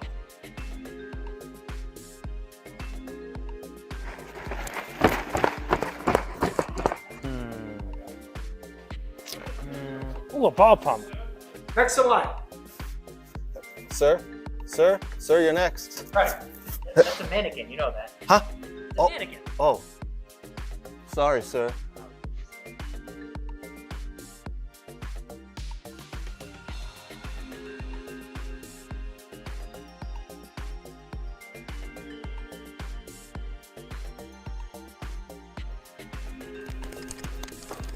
Craig, what are you doing? Nothing. Huh? All right, friends, thanks and welcome back. Appreciate everybody joining us. Do me a huge favor. Give us a like, give us a subscription, give us a share. No matter what platform you are watching on, we would very much appreciate it. We are live on Twitter. We're live on Facebook. We're live on YouTube. We're live on, I don't know, one other one. Oh, the Twitcher? Twitch, yeah. Twitch, yeah, we're live there. We get like one viewer there. I don't know. Why haven't we popped We off try. on Twitch? We try. We pop off everywhere else, but not on Twitch. All right. Again, a big thank you to our sponsors. Huge thank you. A lot of people wonder what we have sponsors for. Listen, we have a full studio here. The cameras, the equipment, the marketing we do. We love our partners. Thank you so much to Soccer World. Thank you so much to Aaron Bird, Next Level Training, and the guys there. Thank you to the Michigan Jags, who ran a fantastic Jag Fall tournament this past weekend. Big thank you to Thomas McGee's. Get down to Thomas McGee's. I need to get down there and have one of the Bloody Marys. So get down to Thomas McGee's. Watch some football. Watch the soccer. They've got one of the best soccer bars in Michigan. Thank you to the football doc, Dr. Zachary Atwood. And thank you to Fab Football Academy. If you're looking for a gap, if you've got a gap year, you're looking to get over to Europe to play some soccer as a youngster, check out Fab Football Academy. One of the best around. All right. Mauricio Pochettino is reportedly your new U.S. men's national team head coach. Amazingly, one of the best free, available, not free in salary, but available coaches has said yes to Matt Crocker and the USSF.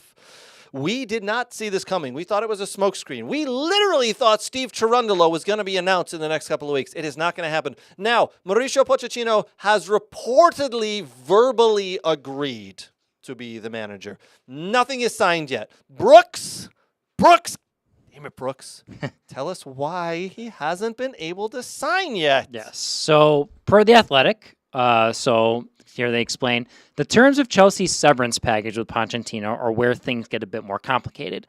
Pochettino left Chelsea 1 year into a contract which originally stretched to 2 years with the option of a third. He has verbally committed to taking the U.S. men's national team job. Pochettino is free and clear to do so. There is nothing in his Chelsea contract preventing that, and club sources insist no money is owed if he takes another position. Given national team roles tend to pay less than their club equivalents, Chelsea are actively discussing with Pochettino possible solutions involving third-party sponsorships and other ways to support making the situation financially feasible for the Argentine. His Chelsea contract only applies a prohibition on the top 6 Premier League clubs for 6 months. Chelsea retained a strong relationship with Pochettino. Lawrence Stewart, their technical director, even sent the USSF a glowing reference for him and are continuing dialogue with him to enable him to proceed with the U.S. men's national team opportunity. Can I translate that? Yeah, go for it. Hey, we still are paying Chelsea. Or we're still paying Pochettino. Yep. We are Chelsea. We're still paying him. Yep. USA, if you can offset that money, we're good to go. Yep. That's what they're talking about right now Correct. at this point. With sponsors, yeah. Absolutely. Well, however, not all of it. I don't think all of it will be set. But if you offset. guys want him, you're going to have to help offset this because we're not going to. Or he wants to go. He's getting paid, so it's if you're not going to offer, he's got a little bit of leverage in this too, right? I mean, he's getting paid a certain amount, and Chelsea want him to go to get him off their wage bill, right? So there's a little bit of everybody wants something. Everybody's going to get something out of this. I think it's going to work out. I think, it'll just work. hypothetically speaking, numbers. If let's say Chelsea's paying him $5 million a year, Yep. and USA is going to pay him $1 million a year, and they slice off, and I think that's the agreement they're trying to work out, where whatever you're making for USA. Whether Take it off straight of what? salary or straight salary and sponsorship. Yeah. Take it off our bill, please. Yes. Absolutely. And I think that's what they're trying to figure out right now. I agreed, 100%. All right, so the USA is playing Canada and New Zealand in September. So what happens with those games? So here's what's going to happen. Former U.S. under-20 coach Mikey Vargas will lead the U.S. men's national team on an interim basis during the upcoming September international window, as source has confirmed to ESPN. Vargas will be in charge even if Mauricio Pochettino is officially named manager of the U.S. men's national team before the window, giving Pochettino time to familiarize himself with the U.S. Soccer Federation and broader American soccer landscape. So pretty much what we're now seeing through that one sentence is he has no idea about the U.S. soccer organization, how anything runs over here, which is fine. I think we're okay with that. We're okay. Top level expected, coach. right? It's expected because he hasn't coached here. He hasn't played here. He hasn't done anything here. So understood. The games are against Canada and New Zealand. We'll ask a couple of questions, and we'd like to get some viewer feedback if possible on that. So even if he's signed tomorrow, Mikey Vargas is still going to be the manager, interim manager for that window. Well, he needs to buy a house in Atlanta first. Yeah. Well, It will be. it's not done interesting. yet. It's not, but is it there? They're starting the construction on it. I guess you would have to, technically, yes. Technically. Yeah, Yeah, it's outside Atlanta. Are they going to make him live in Atlanta? Maybe. Probably, yeah. U.S. Soccer, because that's where the headquarters is. Yeah. They want him. They want him to be. I know they had that rule in I like Chicago. Atlanta, and my friend Mike Lavity lives there. Hey, I'm friends with Mike as well. Oh, road trip. There we go. Yeah. I've been to his, his high in the sky apartment. His lush condo. Oh my Ah. God, is it lush? It's so nice. I haven't been invited to the. Yeah, you won't be. Can you see the Of course, city? I wouldn't be because I'm a Villa fan and he's a Blues fan. I mean, you He's could a be blue invited nose. over for him to make fun of you repeatedly and to watch a Birmingham. Like, as you walk in, there would be a Birmingham City match on. And you'd be like, sit down, let's watch this together. Do You they- like soccer? Are League One games on television these days? He can figure it out. He can figure it out. Actually, it's on ESPN, jerk. There's Fubo TV as well. Fubo Yeah. TV. All right, so back to Mauricio Pochettino. All right, so I got two questions. We're going to do whiteboard. We're going to whiteboard this up. Everybody, I want play along. Put your comments in. Brooks, you're going to read the comments after we show ours. If you have whiteboards at home, write it on the whiteboard and show it into your phone because that will do nothing. I was Take gonna say- take a photo and post it to the chat. there you go. Yeah. Or just write it in the Or comment. just type it. In the Or comment, comment. yeah. All right, two questions. How much is Mauricio Pochettino getting paid for this job? Because 1.6 million is what Berhalter was getting paid. How much of the U.S. Soccer Federation? Because I think when Mauricio Pochettino was at PSG, I think he was on 15 million. Now, when he went to Chelsea, he took a huge pay cut. I mean, he was fired from PSG, and then he was looking for a job, and he went to Chelsea, right? So he was on like 8 or 10 or something. I don't know. We'll have to look that up. What do we think U.S. Soccer Federation is paying him right now? What do you think? What's the offer that he's accepted?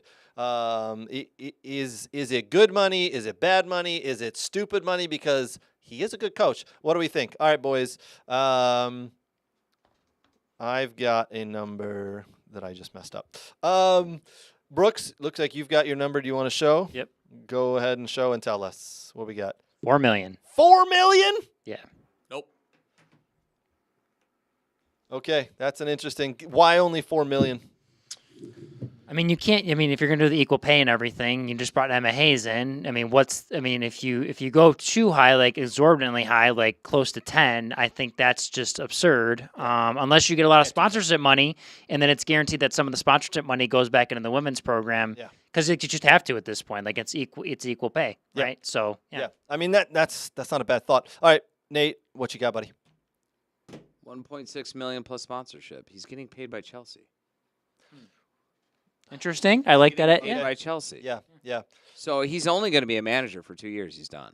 You think he'll be Yes. done after the 2 years? Oh yeah, he's Yeah. done. Lead us to the to a quarterfinal exit, and then Whatever he leads us into is going to be. He's not going to be the guy to reinvent the U.S. playing system. No, he's definitely not. He's the guy to get us as far as we can in the tournament, and then someone else will come in. He's not going to be making more than anything but 1.6. You guys did Also, look at the price line for national team coaches Fair. that we saw for the Euros. He's gonna inflate it. There was only one that he's not. well, there was only Gareth one Southgate that was on $6.5 million. and all of them were like roughly around 1.6 or 1. Some of the average ones. 2, so I don't think he's gonna. Like I said, I went with 5.5. 5.5, which I think is a silly answer now that I'm thinking about it after listening to your guys' arguments. But I think in order to get him, they had to find a way to get that money either through sponsorship or whatever. No. But as a total package of here's 5.5. you're misunderstanding what I'm saying. No, I understand. Based on what he's still getting paid by Chelsea. Yes. Through sponsorship money though. He's still getting paid by Chelsea. Yes. I have Period. Yeah. Whatever that contract was is still good. It's not null and void if he takes the U.S. national team. Correct. There was So Yes. anything that he makes is going to offset what Chelsea would have paid him. Yeah. So he's still making Chelsea's financial money, whatever that they had him on. Correct. You That's might be my right. point. Yeah. Yes. We do have a comment. Ooh, comments. Love those. All right, Brooks, go for Mike it. B, how's it going, buddy? He's Mike. going 5 to 6 million. You're in the same boat as me. I like Nate's thought on this. I don't know. Why would they pay him $5 to $6 million? That's what they need to get him. So No, let they me. don't. Let me. If I'm making $60 million, I get it. Yeah, I absolutely get. I think we get. Yeah. $60 million. Yeah. Sure. Yeah. Period. But whether it's Agreed. coming from here, there, or everywhere, Now doesn't I matter. get As long as he gets the money. Now I get to coach now Understood. for 2 years in a very glamorous job that I'm going to be marketed and promoted all over the place. Yes. We don't know 100% if that's the contract, the rules. Because listen, Just read it. there was, I want to say it was Jose Mourinho a couple of years back. There was a year where he didn't coach, or 6 months where he didn't coach, and everybody said, well, obviously he's not coaching because the instant he takes another job, in the exit contract that he signed was, we are not paying you any more. You pick up your salary from here, right? So I want to read the legalese on it a little bit more and see, because most contracts, exit contracts, are written like that. We will pay you the remaining $10 million on the contract left until you get a job. If you need a new managing job with anybody, this and what's remaining done.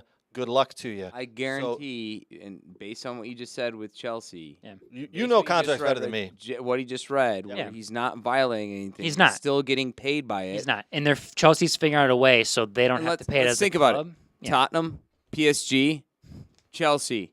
He was all clubs that fire the crap out of people quickly. I guarantee he's not walking into Chelsea going, oh, yeah, you can fire me or I'll just leave, and nothing's guaranteed. There's guaranteed ass money in that. So stuff. funny enough, Pochettino was actually at Tottenham for a good bit. Yeah. I think it was that's about where- 5 or 6 years, because that's when I sent you the Brad Friedel comment. He That wasn't. Friedel was there when Pochettino was coaching early on. Yeah. He's been there since 2014, Pochettino. And so what you just explained actually makes a crap ton of sense. Yeah.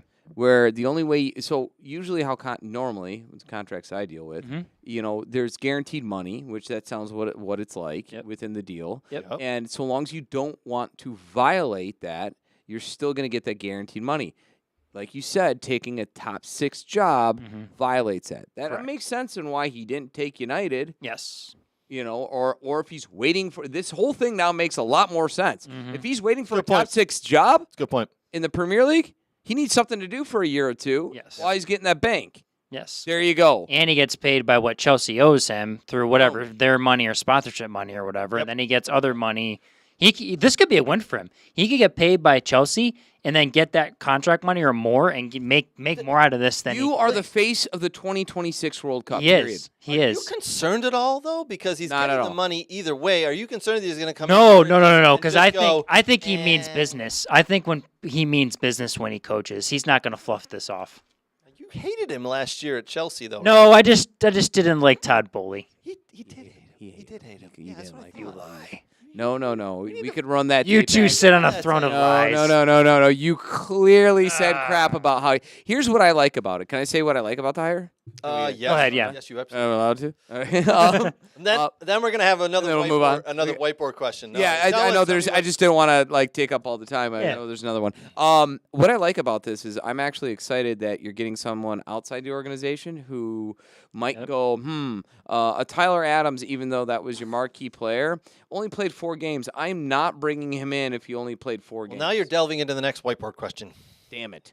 But I knew we that's- should have scripted But this. that's Yes. that's what I like about it is that I Yes. think his player lineup and selection is going to be actual players, Yes. not players that he's friends with or players that are friends with Pulisic or players that everyone thinks cool. You know what I mean? I think he's or players whose parents text in and say, "Why isn't?" well, my that's the son other good playing?" thing. I don't think he speaks that very good English, so you're gonna text him this. He's just gonna go. I don't know what This this is a great segue into the next. You nailed it No- without even no hablo- knowing. No hablo English. Yeah. All right. So yes, Whose mom texts is Pochettino's first?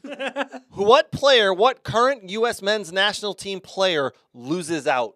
Because, as Brooks said, Brad Friedel did an interview about Pochettino. He said, listen, he doesn't really care to make people happy, players happy. He just wants people on the field who are committed and are actually in form players, not just people who have played well in the past and maybe can do a job. What current U.S. men's national team player Only loses one? out? Can we list 2? Just one. Oh. Just give me the top 1. All right. Sorry about your luck. Give me 1. All right. You wanna lead us off, Brooks? Go for Yeah. it. Give us your 1. Who is it? Weston McKennie. Yes. Wow. Yes. Okay. It's always been about Weston. Yeah. It's always been about he doesn't stay fit. He goes out and parties. Yeah. Pochettino does not want that. He wants guys that are serious. And no more. No more does this happen. So I think he is one of them that could lose out. I like that. All right, Nate, who you got? Who's the one player you think loses out? Unless Gio. unless they figure out how to type it in. Oh, I spelled Gio wrong. Yeah, it's Gio. I-O. Yeah. Yeah. Gio. I'm agreeing. Yes, Wow. Gio Reyna. Yeah. I think he loses out as well. Where is he playing right now?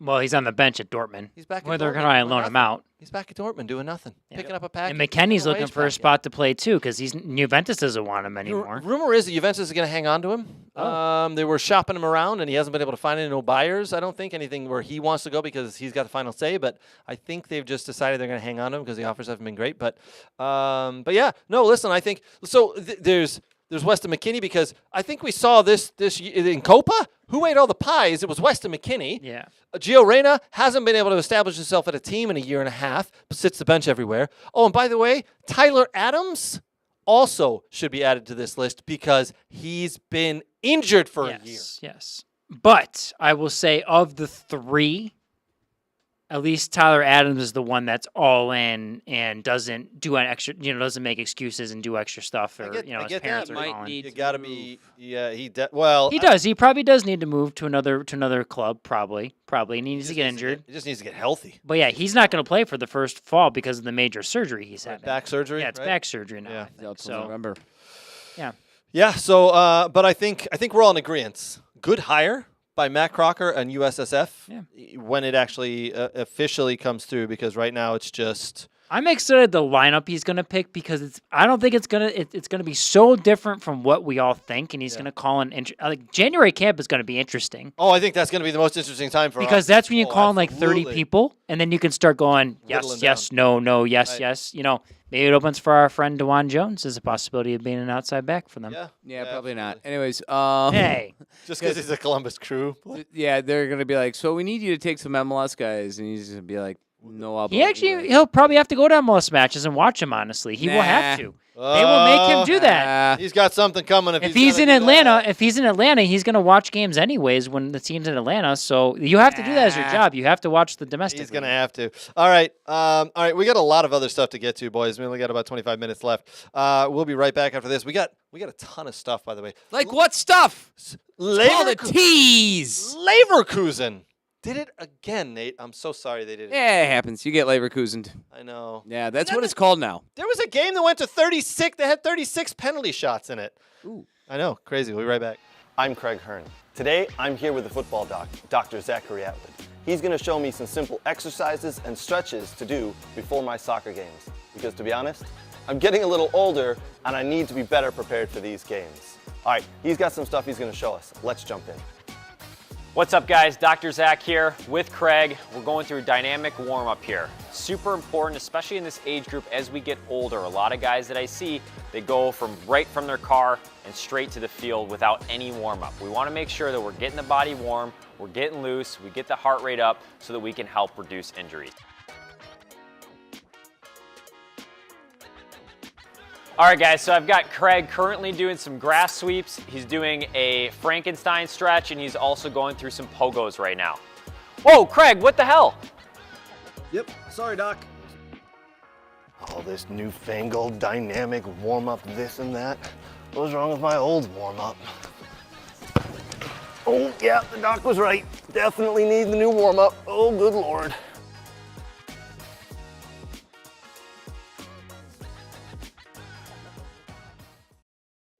Okay, we got a lot to get to in the last couple of minutes here, so we're going to start off with some NWSL and USL Super League. I know, everybody's like, wait, huh? What? You guys don't do it? Yeah. Listen, we watch all the soccer. We watch it all. All right, so I'm going to put up the we're gonna get to the USL Super League. Brooks is gonna explain a little bit about that because I absolutely know more than half of you don't know what the Super League is, but you do know what the NWSL is. So we want to put that table up. Here is the current, after 16 games, NWSL table. Orlando Pride leading, Kansas City Current next, Washington Spirit. I would like to say our Washington Spirit.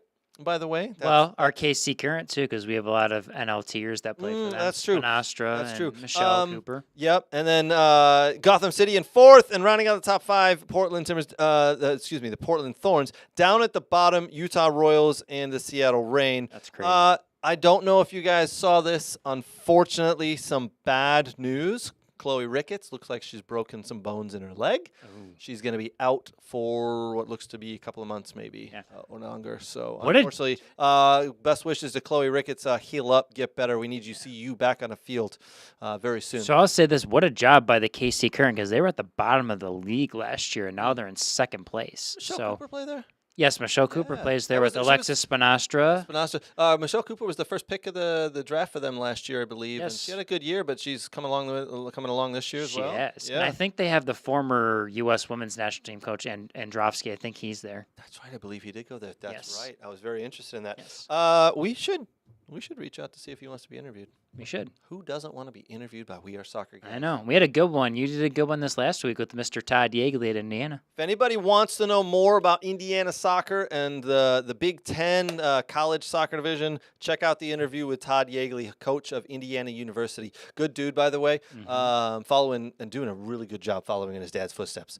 One of the godfathers of college soccer, Jerry Yeagley. We talked about him. It's a good 20-minute video, but he had a lot of knowledge, man. So he was very, very willing to talk about college soccer. Listen, all right. We know what the NWSL is. We know it's the National Women's Soccer League here in America. What is the USL Super League? Yes, so the USL Super League is a new women's professional league from, obviously, the USL, which, as we know, if we're here in Detroit, we have DCFC, which is an USL championship, and then we have other clubs like Forward Madison and USL League One and so on and so forth. So this USL Super League will be starting in August. So it started this past weekend. So it's going to run on the European schedule? Yes. Are there other leagues in the U.S. that run? Is there any other leagues? Only this one. This will be the only league? The only one. And it's a brand new women's startup league? Yes. All right. Where are teams around the country? Yes.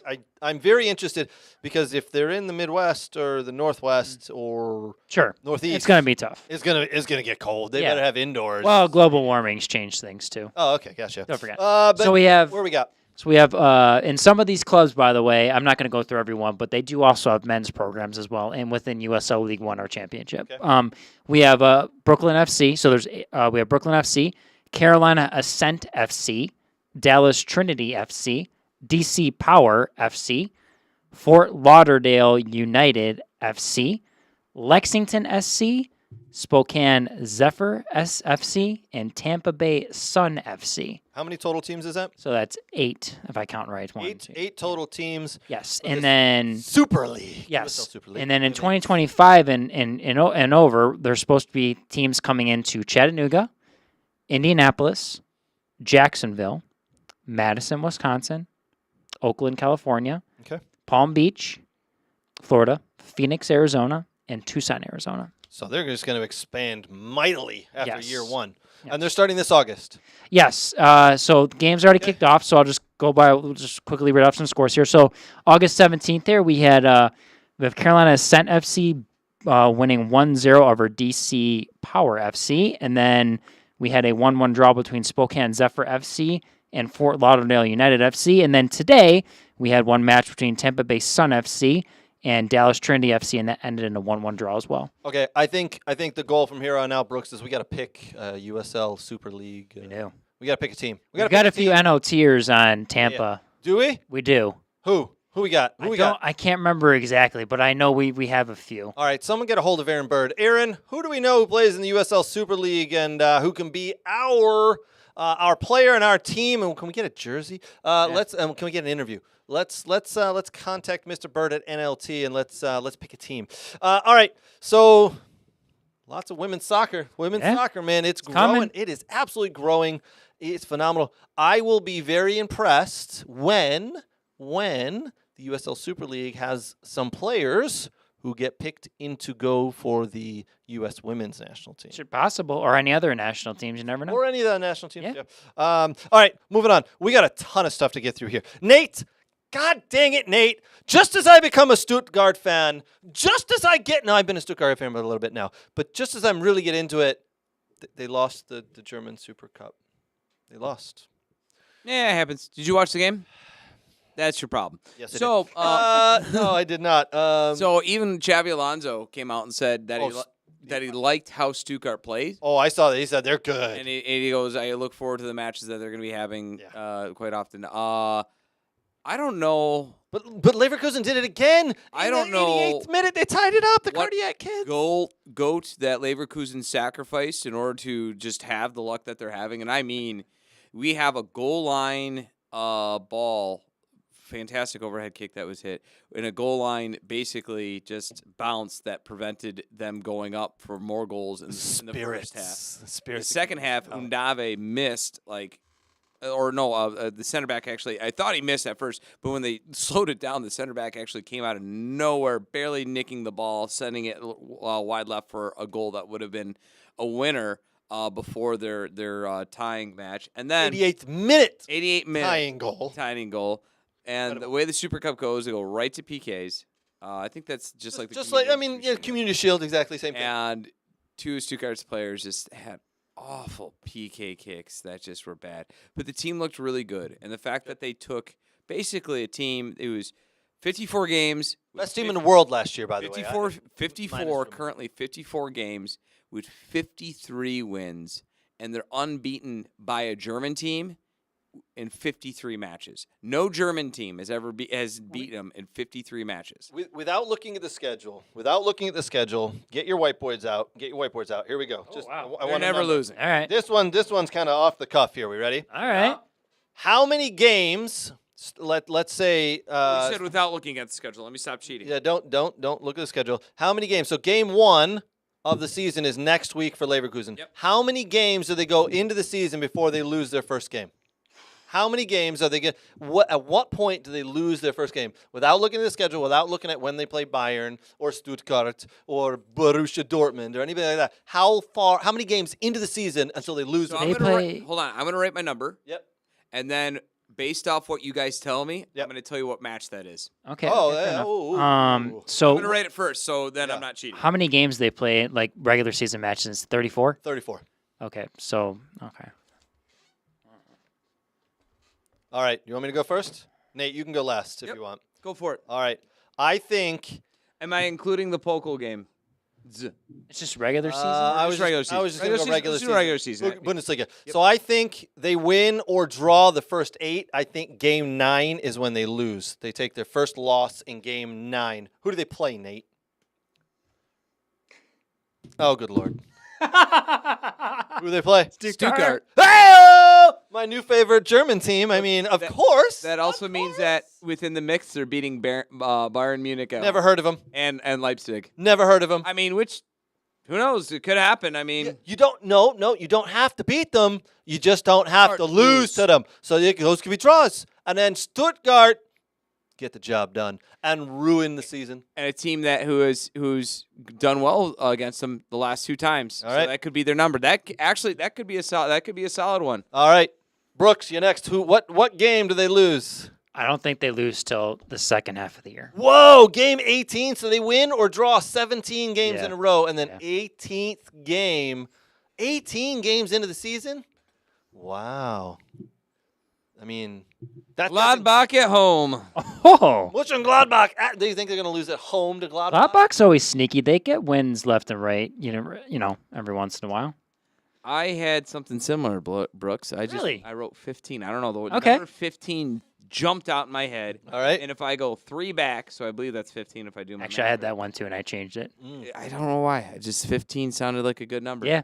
They're playing Dortmund at home, and that's a tough one because you're talking about a totally revamped Dortmund team, number one, and you're talking about at home at Dortmund. Woo-wee. Oh, man. All right. Well, I don't think we'll remember this when they actually lose. That'd be funny if they lost week 1. We'd be like, well, that was a Well, that segment we was just threw out the window.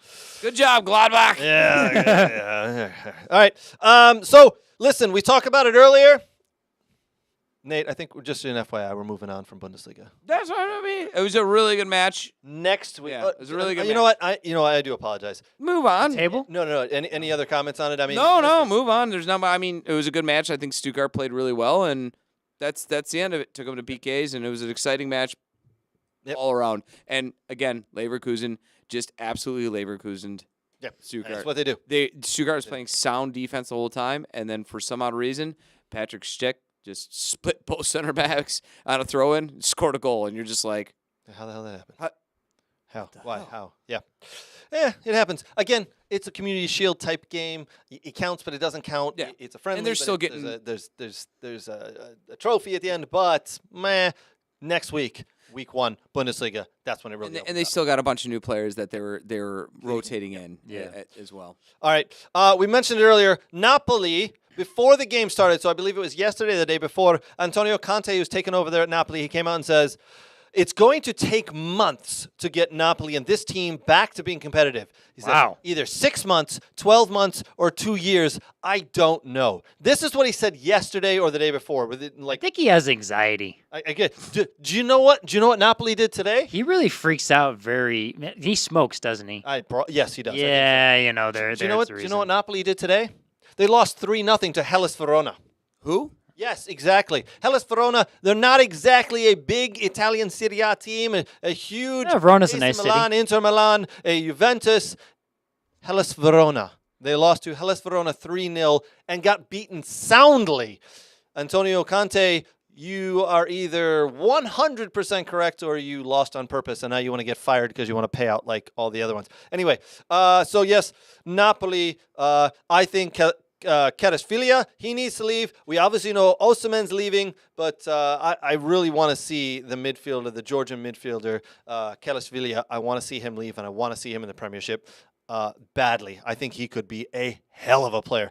And Napoli losing and having Conte come out and say all this stuff really could help. La Liga started up today as well. Oh, it started up this weekend. Oh, how did the big 2 teams do? Barcelona, they up and running with a 2-1 win over Valencia. Robert Lewandowski with both goals. One of them being a penalty. Robert Lewandowski up and running. Leading goal scorer in La Liga already. 2 goals. How did Real Madrid do? Real Madrid played today.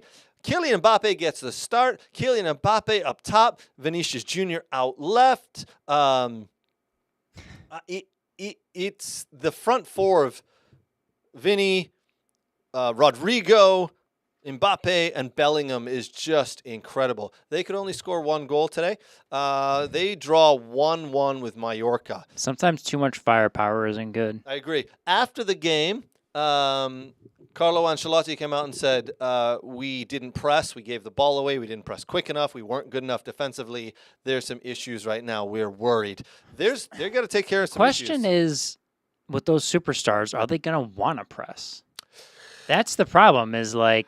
That's a great question. That's a great question. You know, it's like, okay, if you're not going to do that, how do I, what do we do? Do we sit in a higher block, a lower block? I mean, I don't think they'd be a team that sit back, honestly. Well, you unless they want to counter with the speed. You say that, but what did they do against Man City in both games that played Man City in the semifinals? They sat back. They sat into a low block and just said, you can come at us. You can have 60 or 70% of the possession. Go ahead and do it, and then we're going to break out, and we use Vinny on the left and Rodrigo on the right. And now they got Kylian Mbappé up top. But against a team like Mallorca on game day 1, you don't expect them to do that, right? You expect them to come out and they press. 1-1 draw. They drop points. That is officially dropping points, in my opinion. Yeah. Up 1-0. Off to the start of the season, and Real Madrid are behind Barcelona already. I'm just hoping Las Palmas stays in the top 4. Las Palmas, is Las Palmas owned by Ronaldo, the El Phenomenon? I don't know. Look that up. I can't remember. He does own a Spanish team. I can't remember if it's Las Palmas, though. We'll look that up. All right, we're going to round this out. Europa League qualifying. Yes, Ajax and Panathinaikos took 34 combined penalties in the shootout in Europa League qualifiers. Ajax advancing after winning 13-12. 13-12 wow. penalties. 34 combined. Means 9 were missed. I mean, that's I don't even know what. I mean, I wish I would have been watching that live because that's incredible. I love watching penalty shootouts. Nate, I was walking past a field today. There were U8 girls that went to penalties in one of the Jags tournament. I watched it. I stood there. I go, I got to be somewhere, but I love penalties. I'm staying here. I'm watching this. Let's do this. One of the best trophies I handed out today was to a Dearborn Jags team that were just so amped. Yeah. Like, dude, are you just like, I'm like, relax, man, relax. He's like, and I'm like, he's like, Coach, we just got to throw the penalties. Yeah. We just want to penalties. It's the goalkeeper. I just want to get penalties. I'm like, that's great, man. Just it's cool. Just take a breath. Like they were just so amped. They didn't like. They couldn't like. They were beside themselves. So amped. It was a lot of. It was fun. Yeah, I mean the players get into it. Everybody gets in it. Who doesn't love watching a good penalty shootout? I would have loved to watch 34 penalties being taken. I can attest to. I do not like watching a penalty shootout when I am emotionally invested in the game. Well, yes. Yeah. Yes. Trust me. And trust me, if you're not emotionally invested in the game, love it. Trust me. Emotionally invested in the game, hate it. If you're a penalty kick taker, because in January when I was down playing in the international Florida tournament. Yeah, we know you missed. Yeah, I missed, and it sucks. That shit still stings, man. It does? Yeah, and I hit that all right too. The goalie just made a great save, but it still sucks. Craig, do you stutter step when you run up? No, none of that garbage. None of that garbage, man. You may need to change it up. You need to get him leaning one way. You can't stutter step. No, man. Okay. I hate the stutter. That should be banned. I don't know how you fix it though. Well, as long as your momentum's going forward, you're okay. I know that's the thing, but the stutter step and it's like, is my momentum going to go forward, Brooks? Yeah. Barely. If you're kind of leaned over a little bit. Barely. You're like, you almost. Maybe you should point to where you're going to hit it and then hit it to the opposite side. Oh, you mean like Onana does? Yeah. He did to Erling Haaland. Yes. And he's like, you're gonna hit it there, and I'm gonna stand way over here, but you're gonna hit it there. Yeah. And then he dove over that side. Yeah. Maybe you'll fool the old goalkeeper by that. Yeah, maybe. Yeah. I nailed it. Or hit it left-footed. That still stings. All right, 2 more pieces we get to. Landon Donovan is now the interim head coach at San Diego FC because they're kicking off their MLS season in 2025. Is that a good hire? Is that a good hire? No. He's the interim coach at San Diego Wave, the NWSL team. I thought it was the... No. No? I think the Wave? I think it's the Wave, the NWSL hell is he doing team. there? That is even worse. That's even worse. I think so. Let me just double check that. Not that I care, but it's even worse. What is he doing? What did he do for the last month and a half? He was in Germany doing the Euro. He's the new hire at San Diego Wave. I definitely FC, which is wrote a whole thing down wrong there. You did. Even worse. When does he ever coach women? And I put this in the group chat this week, and I think you understood that he was going to coach NWSL. No, I thought he was going to coach the new. No, there's FC. no new name yet, or they have a crest and logo, but it's not the wave. It's just San Diego. I didn't see any of the pictures. Anyway, Anyways. Yeah, I don't know if I like that. I mean, listen, he's a local San Diego guy. He's had some coaching in the USL Championship. I don't know. Maybe the women will respond to him. He can coach Alex Morgan and see if he can get her to score goals again. I don't know, but who knows? Fucking terrible.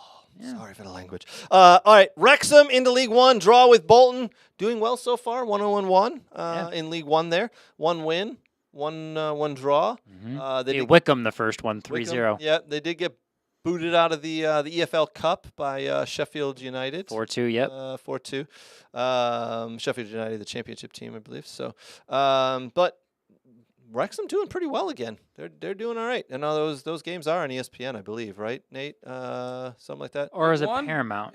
League One, I think, has they're there. Something for now. You can find them on TV. You can find them somewhere. But should we put it on the board what place we think they'll finish? I was about to say what we could do is I was just gonna ask I think we wait another week or two to do that. Yeah, let's do that. Yeah. But do we think they get promoted? Yep. You think they're gonna? I think they can. I think they can. All right. I think the organization's hungry. They've got guys putting money behind it. They're all in, and a lot of money. I mean, that town and those people, everything I see left and right that's not necessarily fitted with the documentary, just things I see on social media. I mean, it's booming. Oh yeah, it's booming for sure. And that's awesome to see. Going over there all the time to watch those games. Americans go over and they meet these people there in the documentary. They're like, oh, everyone knows me. Yeah. They will dump money in until they're promoted. Correct. I think championship is where they're going to stall out for a year or two. Yeah. And then, but I think they're going to go for it. But we know obviously they need more than actor money. Oh yeah. To get into the Premier League. Stop with I'm so tired of this. You don't like that? It's only those two paying money when they have huge sponsorship deals and they have a TV deal. Yeah. Okay. I think fair enough. Okay. Okay. You predicted they stall out in the championship for a year or two. I believe they stall out here in League One for a year or two. Early doors prediction. I think they'll get promoted. Then, like Nate said, stall out a little possibly. bit. In the championship. Anyway, that'll do it for us. Go forward in that. That's you got what? 4 teams that go forward? 3 teams that go forward. Three. Always 3. Yeah, 3 up, 3 down. All right, so that'll do us for the week, boys. What a good show. All right, we're going to be back next week. The start of the Bundesliga, that's coming back. The start of the Bundesliga, the start of everything else as well. No one cares. We're going to have... I do. We'll talk about all the games, maybe a new segment here or there. Maybe if we can get it going, a call-in feature. We'll see. Maybe shirtless pictures of Craig Hearn. Oh, God, no one wants to see that. I want to see that. I don't think people are going to want to... Nobody's going to tune in now. Well, we have 0 viewers. If the viewers want it, they'll ask for it. All right, boys. Great show. We'll be back next week. Cheers. Roast.